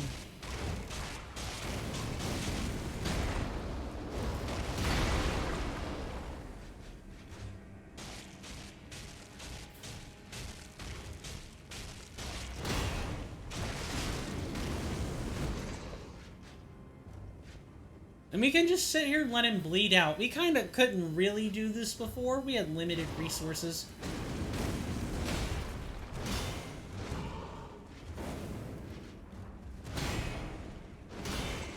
That was close.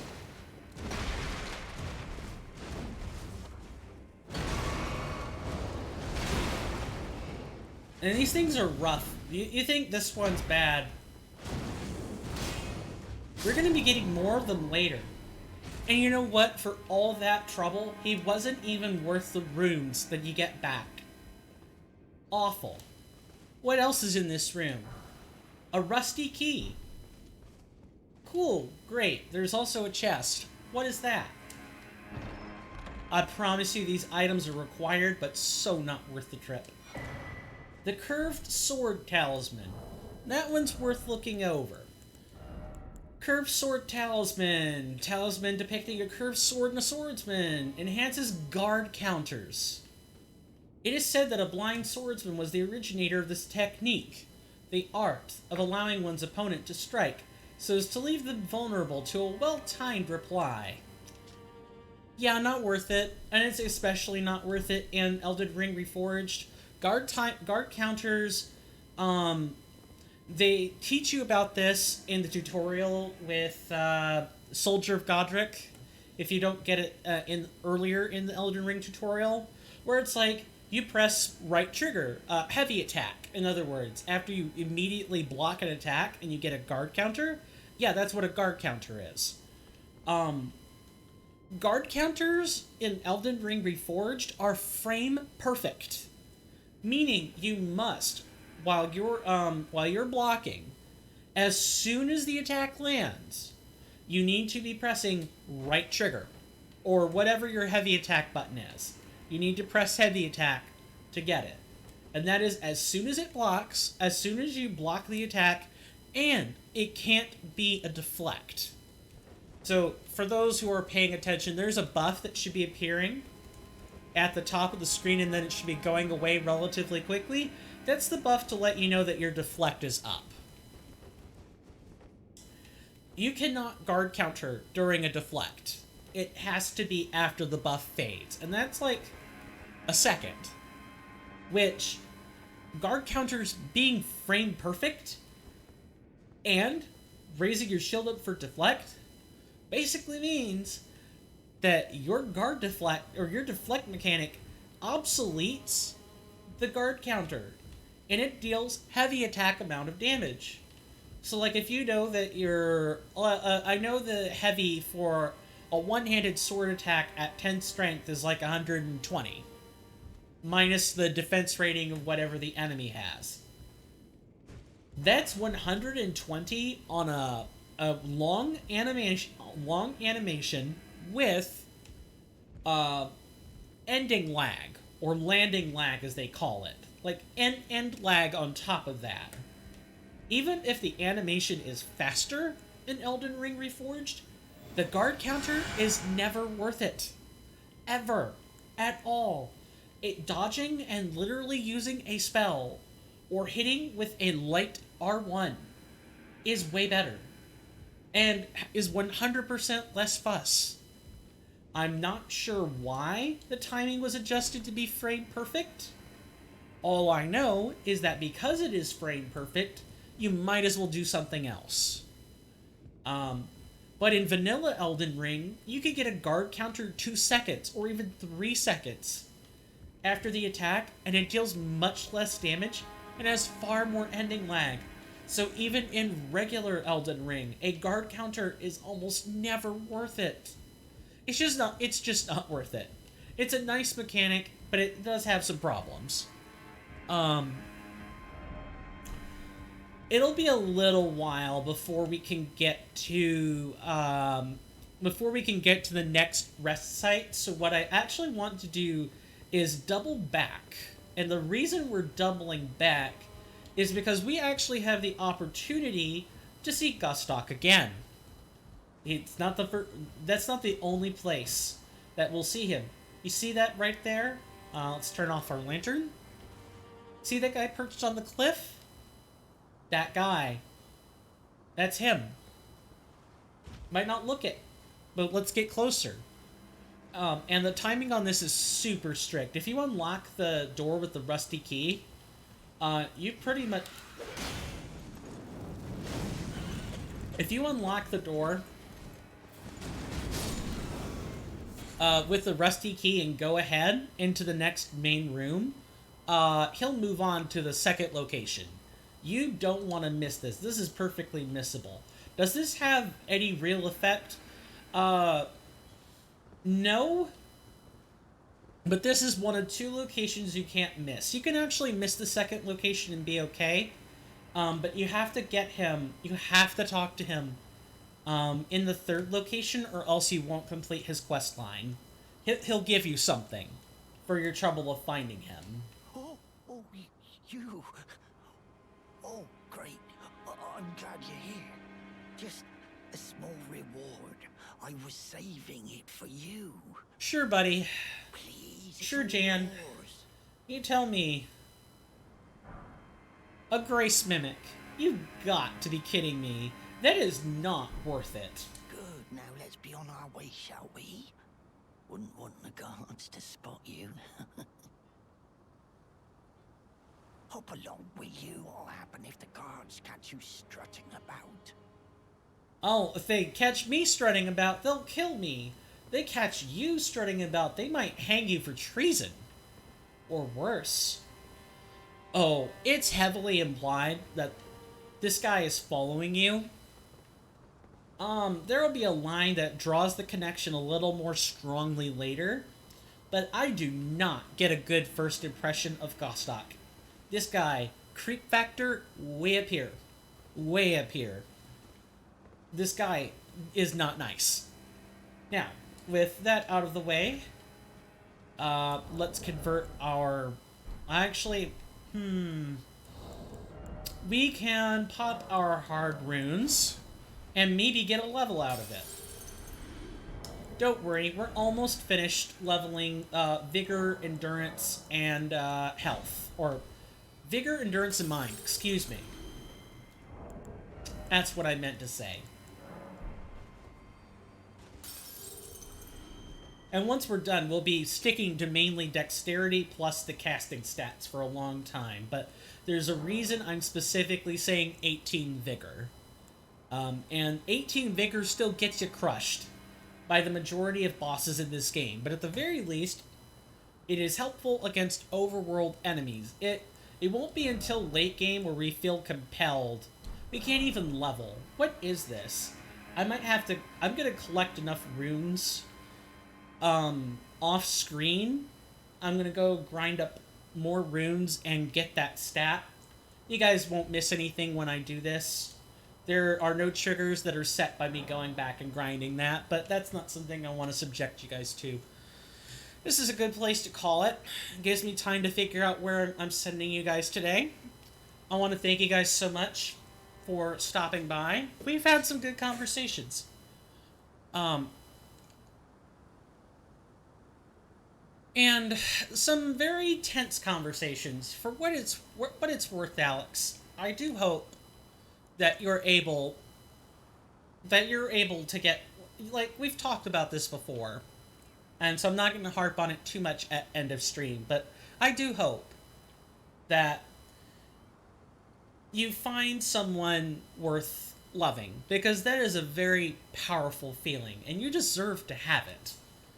But just remember that might require looking in the mirror and making sure you love yourself. If you don't love yourself, it's going to be hard to love someone else, which was broken from you when you broke up with her, the GF. But I have faith and confidence that you will find that love in your heart again. If you need to talk to me, DMs, or, direct messages on Twitter, and I'm more than happy to, bounce more personal suggestions for you. In regards, I hope to, but not right now. Too much trouble to find someone else. She broke up with you. Yeah. I'm spoke of it from your point of view, but she's the one who broke up with you. That's right. I want to make sure I'm not painting that as you broke up with her. She broke up with you.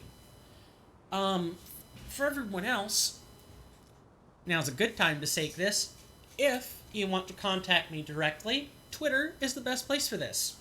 My Twitter link is in the About Me section on Twitch. Just open up that page. Presto, it should be one of the first things you see. If not, there's literally a Twitter timeline. That's one of my extensions. You can click on the Twitter timeline and it'll take you to the Twitter page. It should. If not, DM me. That way I can get that fixed. If not, I also have a community Discord I'm part of. It's Ob10 Network. We're a bunch of content creators who all kind of know each other.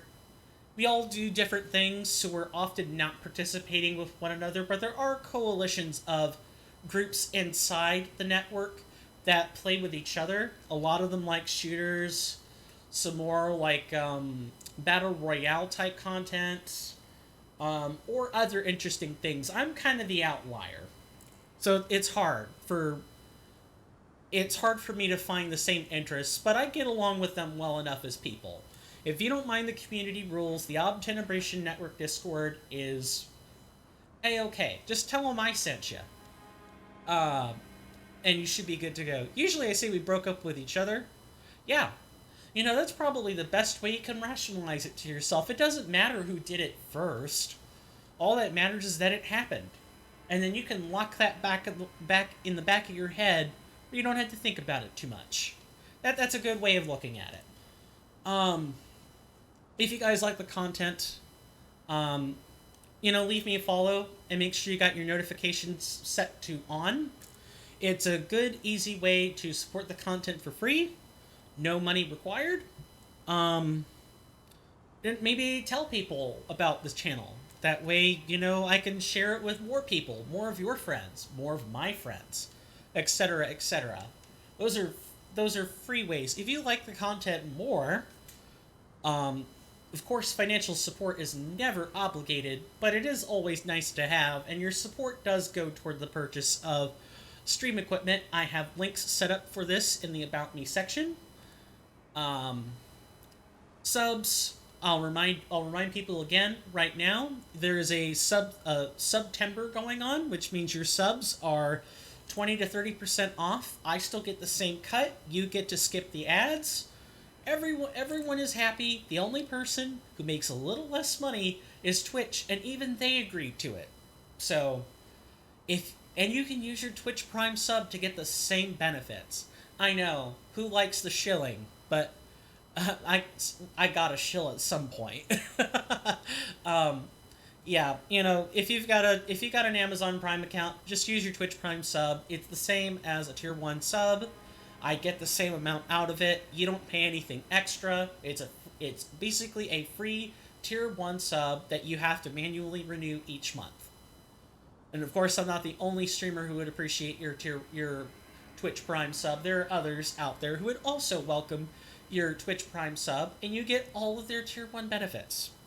The Twitch Prime sub / the tier 1 sub is probably the package I recommend right now on this channel, more than anything else. I don't really have good rewards set up for 2 and 3 yet. I'm working on them. In the meantime, I think that'll do it for shilling. Why don't we find someone to raid today instead of host today? Let's see if we can find someone. I'm sure we can. And I've built up a little bit of rapport. Just gotta find the right person. Yes, perfect. We could go raid Gino Muccino. If you guys like Elden Ring content, you guys like Canadian streamers, you guys like streamers who are chill, laid back, and are generally super focused, Gino Muccino is for you. I will leave their name in the end slate when we get to it.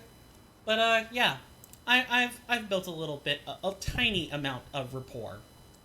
Good guy. The streams are very relaxed.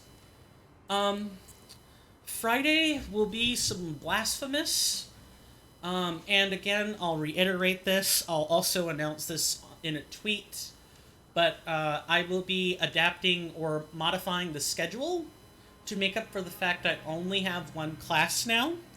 So I may stream on a day that I normally don't. I may stream for slightly longer hours, or I may start at a different time. Because now my Monday evenings are not preoccupied. Stay tuned for more of that. And that's about it. Thank you guys so much for, staying with me and allowing me to enjoy your company. You guys make the stream better. You really do. And I'm not just ambling about the game for 3 hours, even though I am a Let's Play streamer. That's what I want to do, is talk about the game. You guys do make the conversations more interesting, and we can even problem solve with them, like with relationship issues and stuff. So, thank you. As always, I'm CoinStamp180, otherwise known as Swirling Vortex 09 on YouTube, and this has been another episode of Elden Ring Reforged. Friday, Blasphemous, about the same time, maybe a little later, maybe a little earlier. And with that, stay safe out there. Know that our hallowed halls are always welcome to you. whether you want to discuss something serious or something fun. And with that, I will see you guys later. Take care and bye bye.